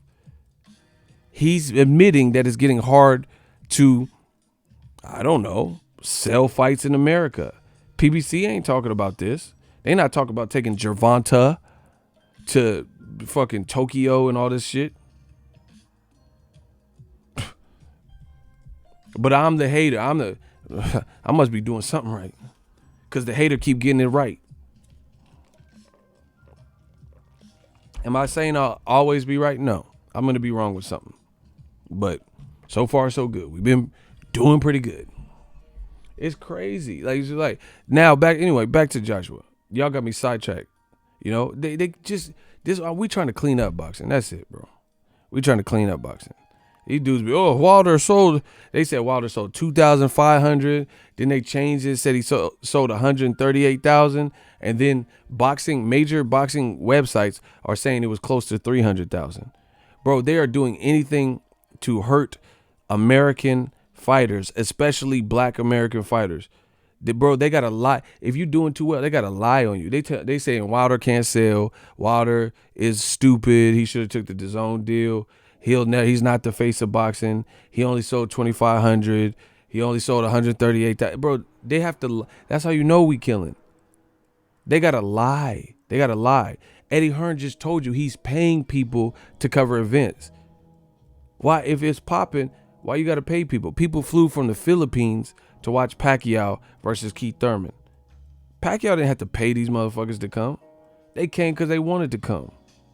I'm not saying he had no Boo Boys family or something, but I'm just saying there's reporters I talked to, I met them. Bro, I'm in the field. Working. We working. There are people came from the Philippines that I met that came for the Broner Pacquiao fight that I covered, and definitely came for the Pacquiao Thurman fight. But they say I'm hating. They say I don't know what I'm talking about. Man. Alex Gonzalez, keep speaking facts. The Stream King has returned. Smash the like button. Anyway, I'll get back focused, but I just had to put this in perspective because y'all must have forgot. Didn't I just say that? Y'all must have forgot. So, back to Joshua. He's not who you said he was supposed to be. Period. We're right now almost on the eve of destruction. If he loses, hard climb back. I don't know how he's going to do it. He can't do it. It's not that I'm saying he can't continue his career. He could do whatever he want there. But what I'm saying is they said he was the man to beat Wilder. They said he was the number one draw and earner, bigger than Canelo. That stuff is done. That is done. Who's going to want to watch? If he gets stopped here, especially if he loses bad, who wants to see Wilder or Joshua? I don't want to see a man get hurt. Who wants to see that? You know? So I'm not saying he has to absolutely quit the sport, but the aura is going to be completely shattered and removed even more so. This is partly due to Eddie Hearn's greed and rushing the situation. That's what I see. But let's talk about it. I've been telling y'all the same thing. And once again, bro, I'm a legend in this game. I try to tell these young boys can't beat me. These young boys can't beat me. Man. So remember I said all of what I said. I said all of what I said like over a year ago. Like analyzing Joshua's resume, right? Very few people seem to take note of. Bro, this man was dropping so much gems to Fight Hub. I'll give you guys the link in a second. Check the video out, give him the views, all that stuff. Chris Eubank was dropping gems on Joshua. He said he knew that the Ruiz fight was going to be super difficult for Joshua, and listen to his explanation on the rematch. Who do I like? who do I want to win? It's not about who I want to win. You know, boxing is not about personality. If I want to see a personality, I'll go switch the TV on and watch Dave Chappelle. Look at Eddie Murphy and, these funny guys. Boxing is about being able to absorb punishment. It's about fortitude. It's about integrity. It's about discipline. I'm British. Ruiz is Mexican, so what am I supposed to be? Am I supposed to be against Ruiz because he's Mexican and I'm British? No. The view has to be, who has dug deepest? Who has paid the price in the school of boxing? Bro, the man just said, he said what? I'm supposed to be, because I'm British, I'm supposed to be on Joshua's side? And because Andy Ruiz is Mexican, I'm supposed to just not pick him? No. This is about who put in the work and pay homage to the school of boxing. That's some real. Hey, I hope he's in the Hall of Fame. I mean, he has to be. But, bro, he's saying some real stuff, bro. I'm going to give y'all the link in a second. Bro, he said, you think I'm going to pick, because he's black and British, I'm going to pick him? And because Ruiz is Mexican, I'm not supposed to pick him? No, that's not how that works. Bro, this new media, he's talking that new media. So if you have junior school, secondary, college, university, you become a professor, you become a doctor. If a fighter, not through his own fault, through the fault of those looking after him, is forced to skip college and is put straight into university, what do you expect to happen when he meets a guy who has gone through all the schooling? Bro, he's eloquently explaining Ruiz whipping Joshua's ass, bro. He says if you skip schooling and you don't go through the proper curriculum, basically, and go straight to university and you skip, what do you think is going to happen when you face that person or you're up against that person who has done all their schooling? Aspects of boxing. I'm going to say it to you like this, and I'll say it short. At 16 fights, Anthony Joshua was given what looked like a gift. Charles Martin and an IBF championship. Remember, you're still in secondary school, son. So you win this fight, and then effectively you're in university. But what happened to college? College is a 4-year course.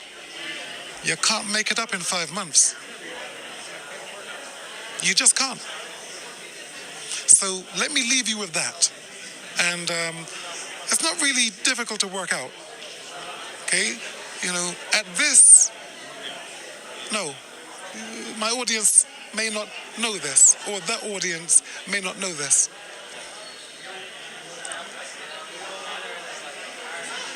As I say, it's almost an exact science. So this is how it goes.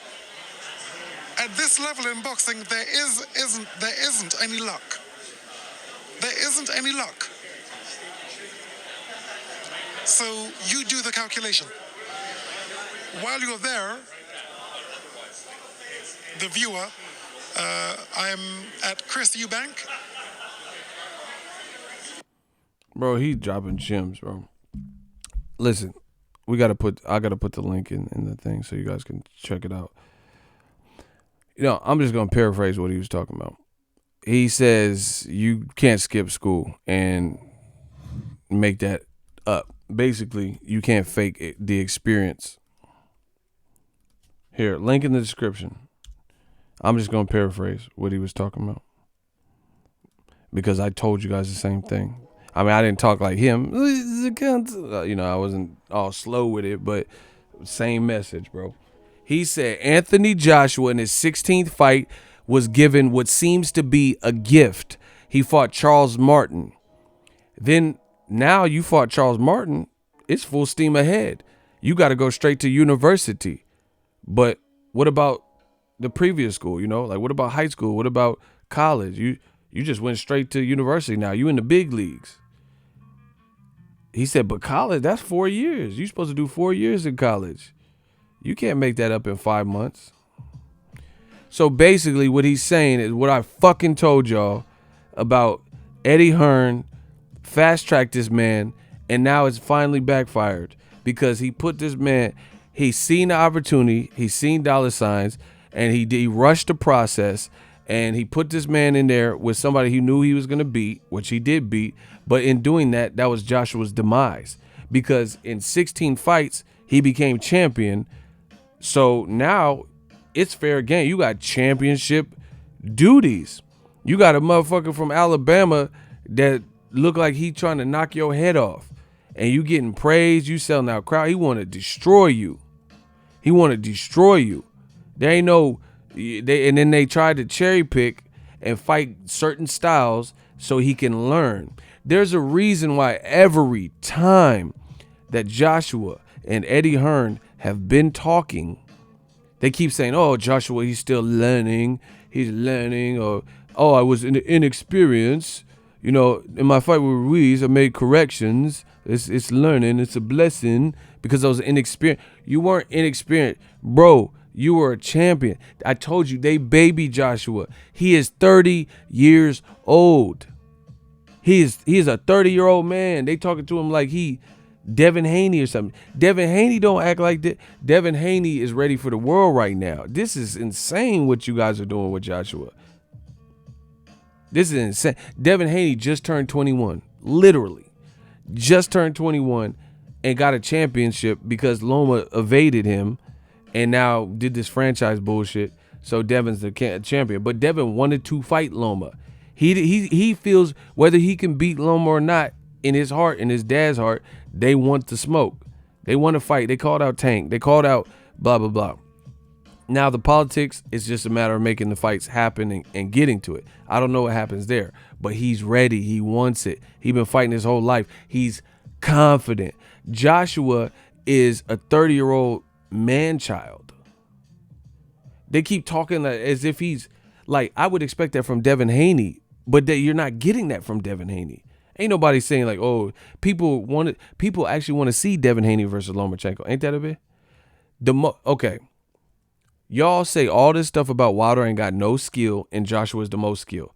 But Joshua keeps saying that he's inexperienced. So Joshua has so much skill and Wilder has so little skill. They both have power, but Wilder obviously has more power. Then why don't you want to see it? Meanwhile, Devin Haney's only 20 years old and wants to fight a skilled two-time gold medalist, and he's the one in pursuit to Lomachenko, the two-time gold medalist with skill, because he feels he's ready. He's that confident. He's like, man, I've been doing this my life. I've been around Floyd my whole life. I've been around Roger my whole life. I've been around Roy my whole life. I've been around my dad my whole life.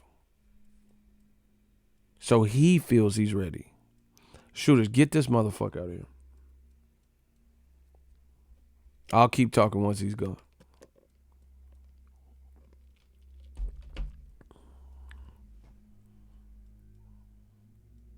Thank you. Joshua keeps saying he's inexperienced. Bro, you're 30. You are 30. Listen, you're a gold medalist who is 30. People are usually wrapping up their careers maybe 5 years after 30, if that. You know, he's at 30 talking about, oh, yeah, I'm inexperienced. Bro, that's a man-child.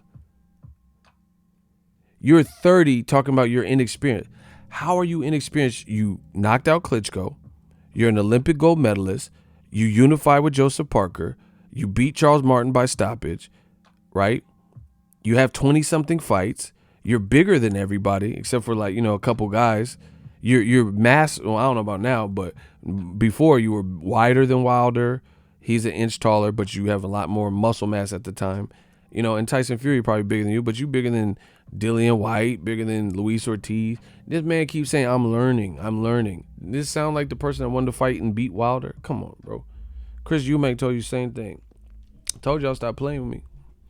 He says, you can't just skip. So basically, another career Eddie Hearn is ruined. It's just, this is what it is. Kell Brook, shooters, get rid of him. Cancel that. I'll buy another one. Yeah, Ego Brown. I'm the new Nino. Eubank telling you the same thing, bro. You can't skip university. What you doing?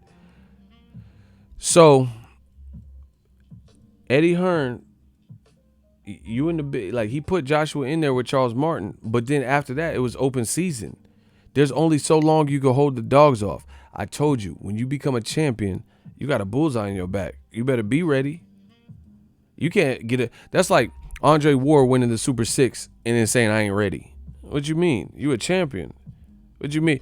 Andre Ward fought Chad Dawson, undefeated Edwin Rodriguez, who just won a tournament in Monte Carlo. He ended up fighting Sergey Kovalev twice, Sullivan Barrera. What you mean you ain't ready? You can't do that. But Joshua, bro, they felt he wasn't ready. Like I've always told you.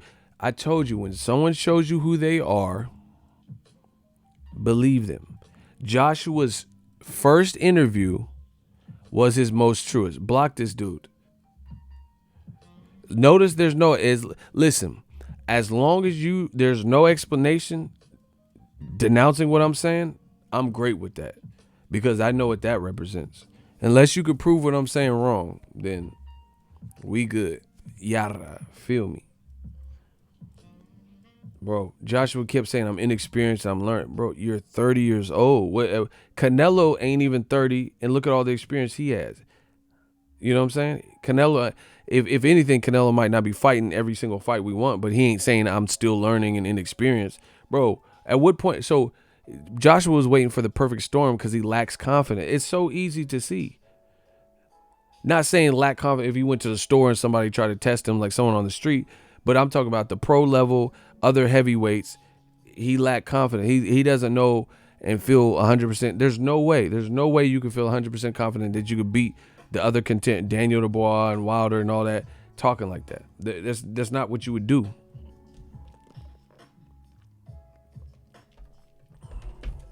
You know? And that's what it is. Joshua, why do you think they keep saying he's inexperienced and still learning and he's 30? They talking like it's a child with like a learning disability. Do you get what I'm saying? Like you would have to make, if you had a babysitter, you would have to inform the babysitter that there's a learning curve or learning disability of your child. That's what they talk. That's how they treat Joshua. That's why I said they kind of baby him. You get what I'm saying? They kind of baby him.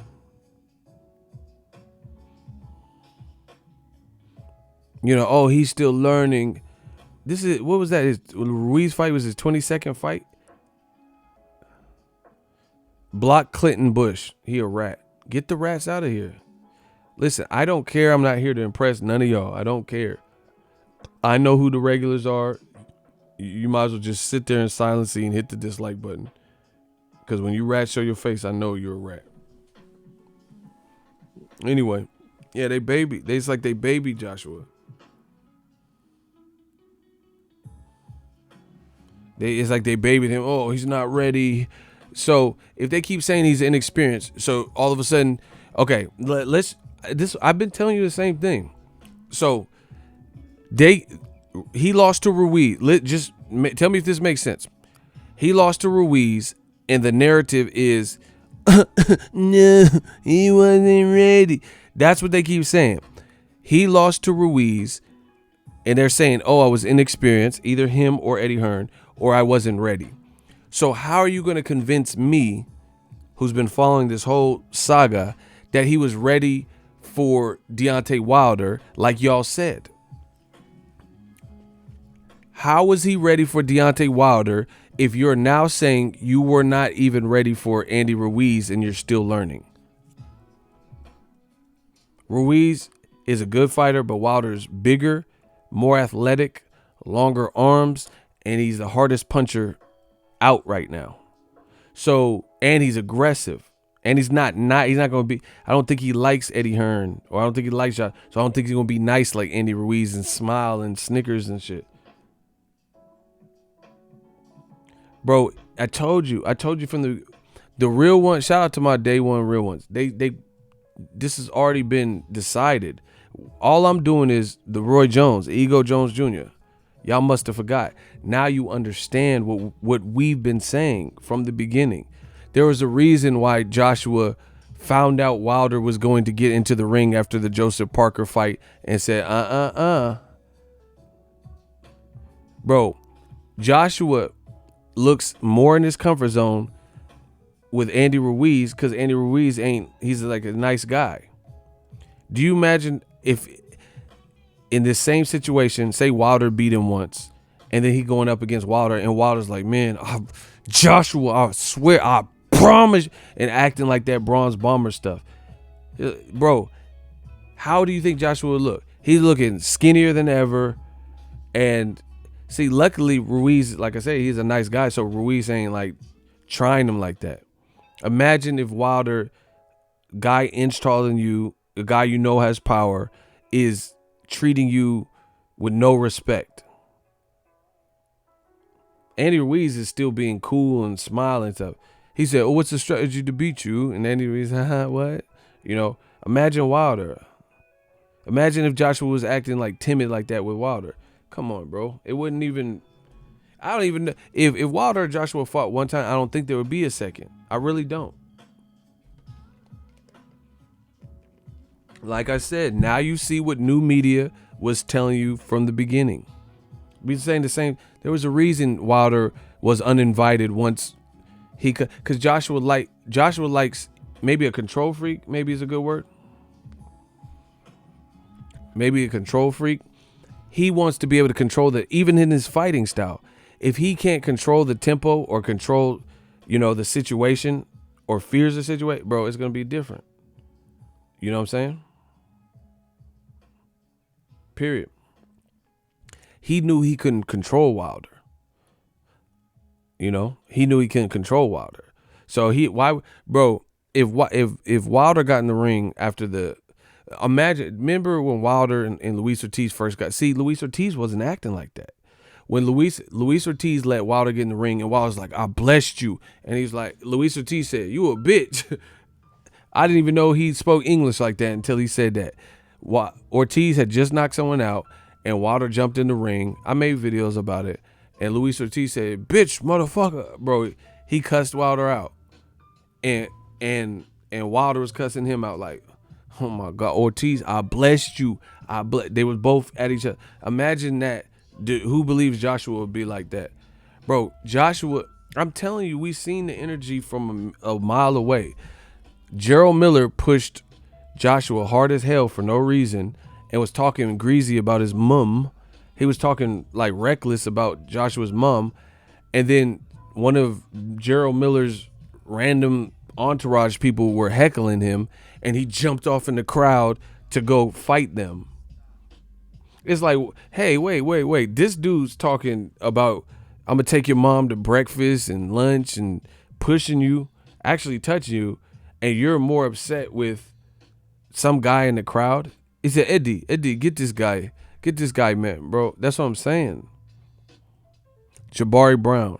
They make all the excuses in the world. AJ, shaking my head. Once again, add it all up. All the stuff we've been telling you. New media, once again, we prevail. Add it all up.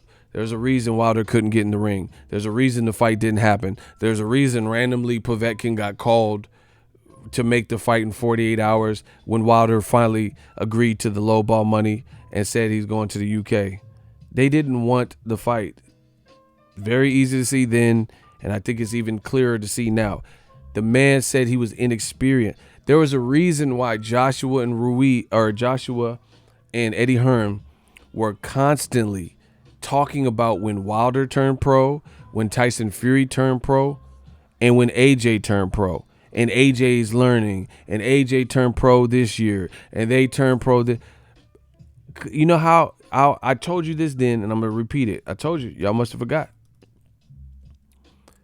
The reason that their team, it was so easy to see, bro. The reason that struck me as weird and made me think is because when I seen that, I was like,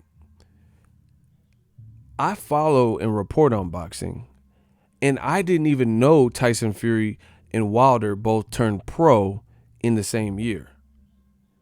So listen to me. I'm not signed to no promotion. I'm not a fighter, and I report boxing. And I didn't know when Joshua turned pro, like the exact date or the exact year. And I didn't know Wilder and Tyson Fury turned pro the same year.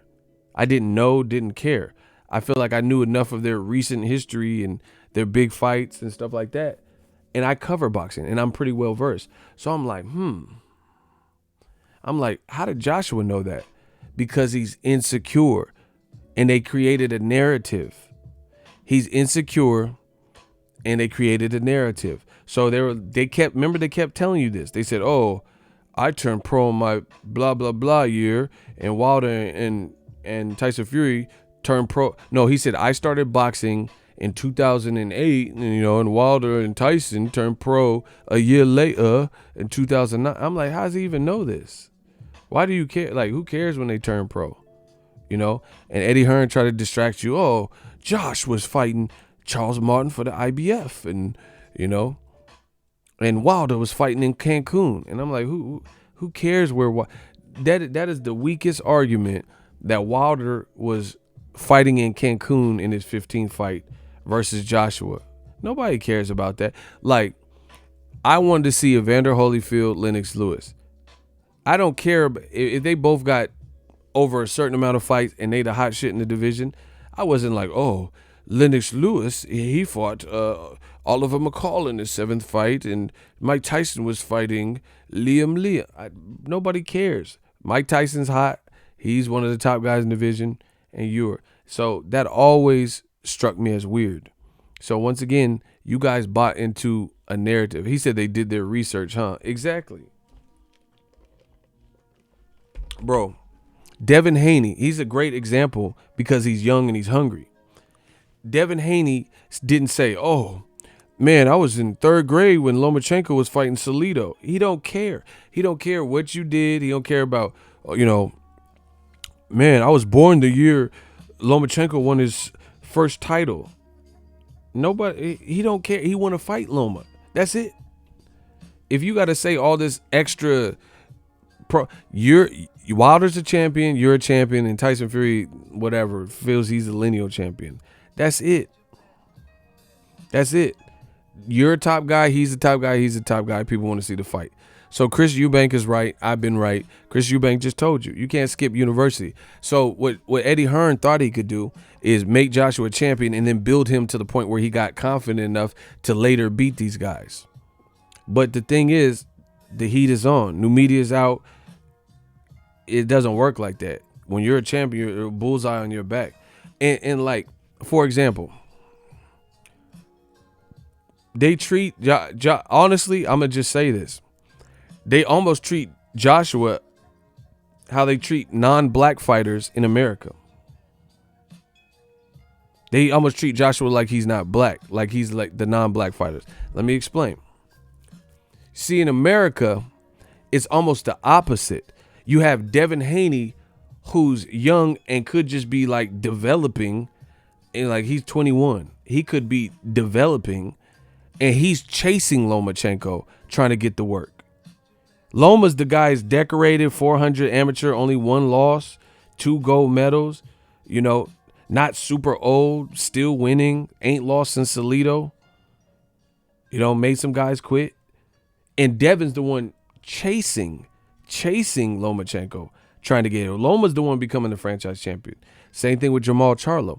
In America, the non-black fighter oftentimes gets protected. Jamal Charlo, ain't nobody in new media told you, hey, I don't want to see Charlo versus Canelo. I don't want to see Charlo versus, Golovkin. Those are considered the best guys in the division, or 2 of them.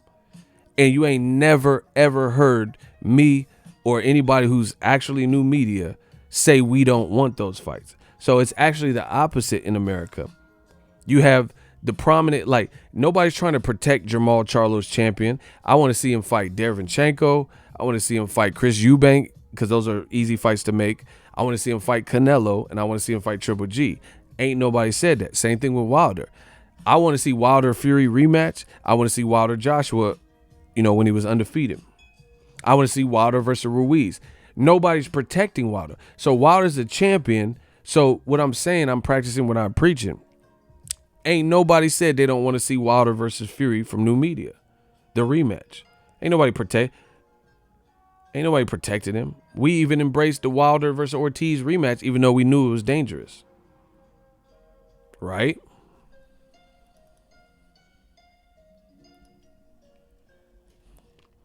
But with AJ, it was a different story. It's actually the opposite. With AJ, they were like making excuses, trying to stall out these fights, and then the pressure kept growing and growing and growing and growing. And to the point where it became too much. And then it ended up, instead of being Wilder or Luis Ortiz, who should have gotten the opportunity, this would always happen. Have you noticed a pattern? The people who rightfully should have been in the place to create the defeat didn't get the opportunity. And then the opportunity got granted by a wild card who wasn't even supposed to beat him. Still stalling. So you still lost. Eddie Hearn still made a boo-boo. It was supposed to be Wilder or Ortiz. Those are the guys that have been in the queue waiting for this man. Or maybe even Tyson Fury. But it just ended up being somebody different. Just like they did Pacquiao. Terrence Crawford was with Top Rank. Pacquiao was with Top Rank. Terrence Crawford was the guy we wanted to see fight Pacquiao, to see what Crawford's made of and to see how Pacquiao would fare with that style. Great stylistic matchup. But they gave it to Jeff Horn. You see? They gave Jeff Horn the opportunity to beat Pacquiao and let Crawford beat Jeff Horn. Because they knew they knew Jeff Horn wasn't finna beat no Crawford. So the bigger name would have been Crawford beating Pacquiao. That would have been the legendary name on Crawford's name. So on Crawford's resume. So when Crawford can't get these PBC guys, he would at least have Pacquiao if he was able to beat him. But they didn't do it like that. They let, blue-eyed Jeff Horn or whatever beat Pacquiao and really lose the fight, gave him the belt, and then let Crawford take the belt from him. But Crawford didn't get the same respect from beating Jeff Horn that he would have got beating Pacquiao. That's Crawford's fault for going with Arum. Hey, I can't, I don't really have a response to that. That's a solid point. But it is what it is. You guys get what I'm saying. So Ruiz, shout out to him. I'm not mad. I'm happy for him. But it was really supposed to be the guys who had been waiting in the queue were either Fury, Joshua, or Luis Ortiz. Those are all guys Joshua should have fought. But Eddie Hearn, like I said, Joshua was not who they wanted him to be or who they told you he was. That's why they didn't put him in there with them guys. And then they cherry picked, and it was a cherry pick gone wrong. Because Andy Ruiz is like, oh, I ain't no cherry pick. This is going to be a bitter cherry. And now we're here days before the fight. I told you from the beginning who had Anthony Joshua fought. Name somebody that is around Joshua's age or younger with a lot of experience and a style to rival his own.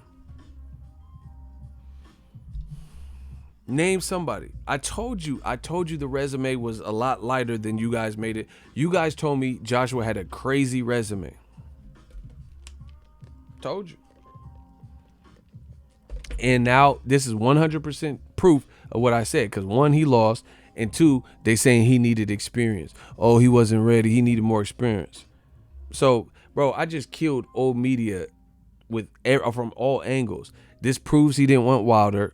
If you ain't ready for Ruiz on 5 weeks notice and you're inexperienced for him, shorter, smaller, don't hit as hard, never been a champion before because they didn't give him the Parker fight, then there's no way you can convince me that he was ready for Wilder.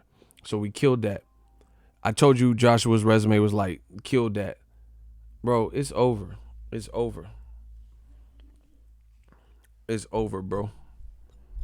There's no coming back from this. There's no coming back from it. I told you. Even okay, let's look at Joshua's resume. Charles Martin, who he beat. This is the same. Y'all must have forgot. This is the same thing I said when I did this last live stream a year ago, breaking it down, because y'all said Joshua's resume was destroying Wilder's. And I'm like, what? Who Charles Martin beat? Okay. Y'all got to go quick. Who Charles Martin beat? Name the bodies on his resume. Name the great wins on his resume before he fought Joshua. Christian said, preach, bro. Keep preaching. Yeah. I told you. I've been saying the same thing. He said, we been beat these boys. Who did Charles Martin? That's what I'm saying. This was a gimmick. It was a gimmick approach to what they were saying. Name one person Charles Martin successfully beat that was worth a heavyweight damn when they fought. Okay, moving on. Dillian White. Dillian White's a good fighter, but Dillian White actually got better after the Joshua loss. At the time Joshua fought him, he was coming from kickboxing and he ain't really fought nobody. He didn't really fight nobody. Joshua wasn't even a champion. So that's a good name now because he got better after the loss. Same could be said for Dominic Breazeale. Dominic Breazeale was coming off a fight where he was losing to Amir Mansour. See the clever matchmaking? Amir Mansour bit his tongue, so the fight was canceled. Dominic Breazeale got dropped by Amir Mansour and was getting beat up and losing and hadn't really had no significant wins to that point. Breazeale actually did more after he lost to Joshua. So when Wilder fought him, Wilder probably got the better version of him because he learned from the Joshua loss. He learned from a tight fight with Amir Mansour. And then he had started fighting Olympians like Carlos Negron, stopped him. I was at that fight. He fought that African dude, Igzuzi, or whatever the dude's name is. And he had collected better bodies. So Dominic Breazeale actually got better after the loss. He learned a bit, and so Wilder fought a better version of it. The version of Dillian White now is better than when Dillian White fought him because who did Dillian White fight at the time he fought Joshua? Except for Joshua in the amateur. I'm talking about pro.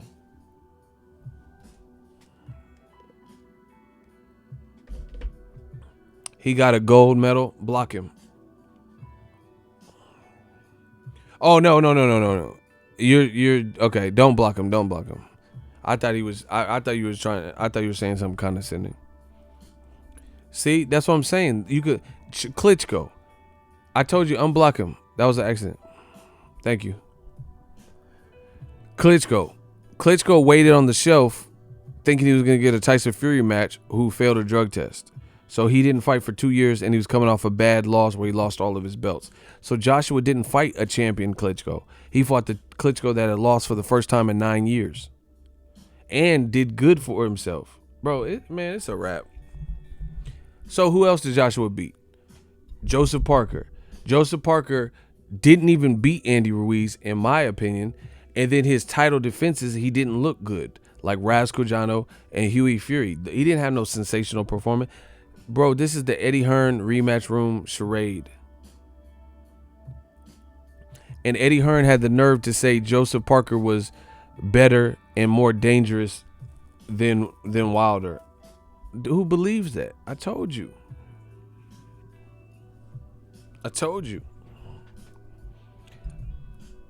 Bro, they in fear.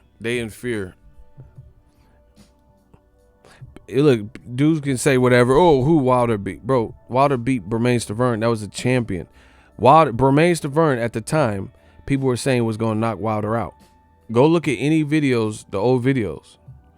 You want me to pull it up? I could do it. Look at the fight predictions, the ones that are dated when the fight was happening. You want me to pull it up? Because they did an all access for it. I could pull it up. Listen, they can't beat new media. Y'all know that.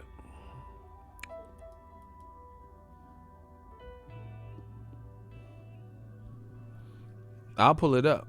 Because people, bro, I lived this whole era of boxing. I remember people were saying that Bermane Stiverne was going to knock out Wilder because nobody believed in Wilder. We didn't know about the power. Like, we knew he was knocking people out, but he hadn't knocked out no one like Stiverne or nothing, or better. So people didn't know. People were picking Wilder to get knocked out. So people now, because you look at Stiverne's career or something, you know, they want to act like Stiverne wasn't. You got to look at who he fought when they fought them.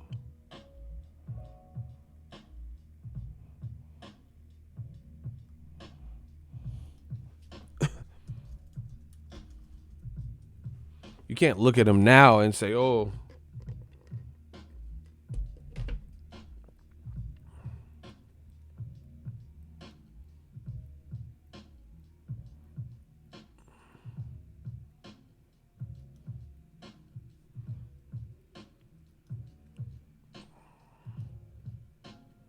Watch.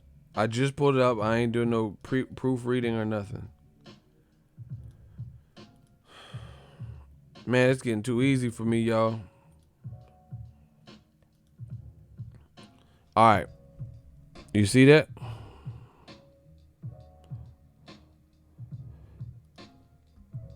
January 9th, 2015. This is Showtime's page. 500,000 views. This is Stiverne versus Wilder. So we have to look at the comments that before the you know, around this date, before the end of the fight, you know, before the outcome. Like, it can't be something that happened after. I love boxing. See, like this says and the news, so this is after. Okay, so this guy said Wilder by KO. Wilder can box, has KO power, Tyson Fury. These guys would be tomato cans. See, that's what I'm saying. People were doubting Wilder. Wilder does not only know how to destroy taxi drivers, but also cars. See? See what you see? Oh man, I told you, new media. I'm too good at this. This is what they were saying. They say he only knows how to destroy taxi drivers. They weren't believers. See? And look, 35 people liked it.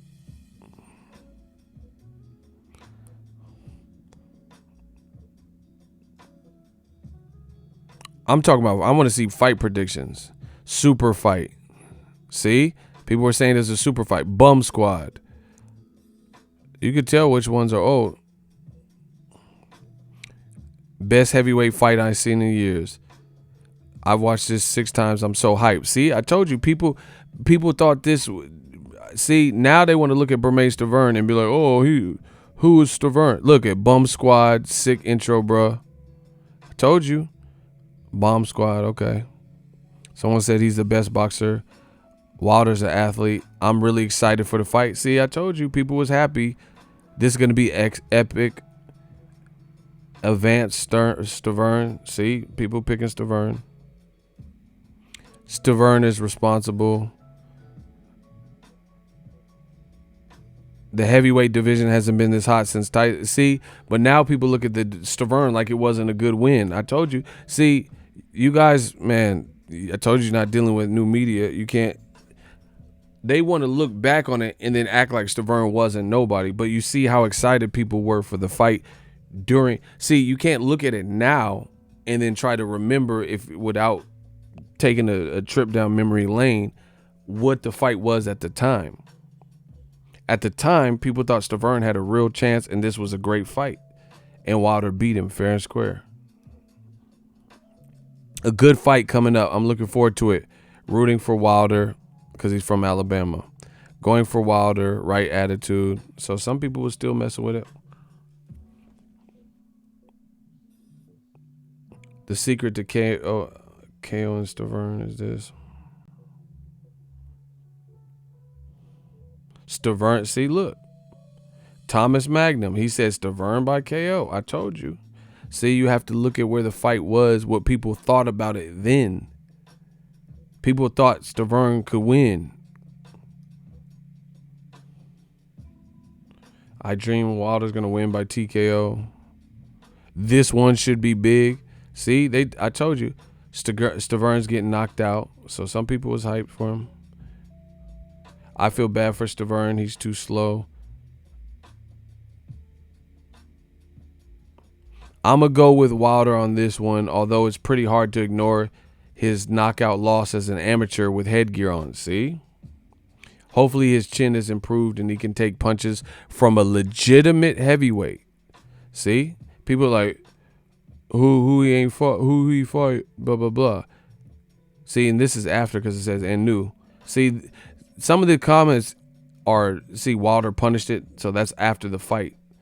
I wish I could see the date of the actual fight, but you guys get the point. You got to look at where the fighters were at the time in the fight. Bermane Stiverne was real, and he was a real champion. He beat Chris Arreola.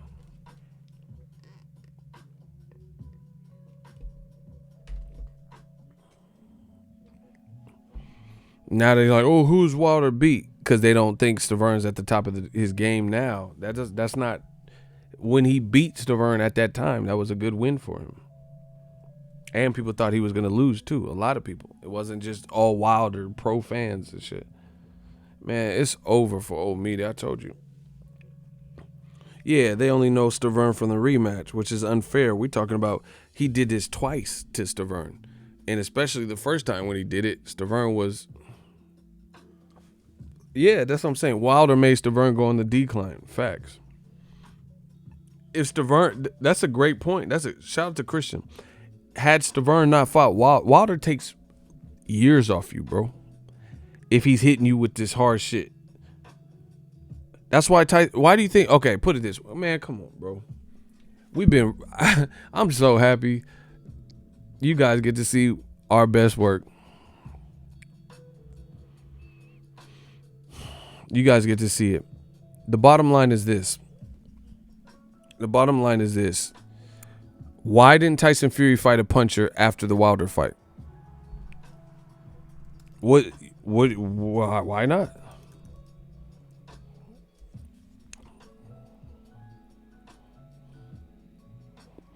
There's a reason he didn't fight one puncher, not one single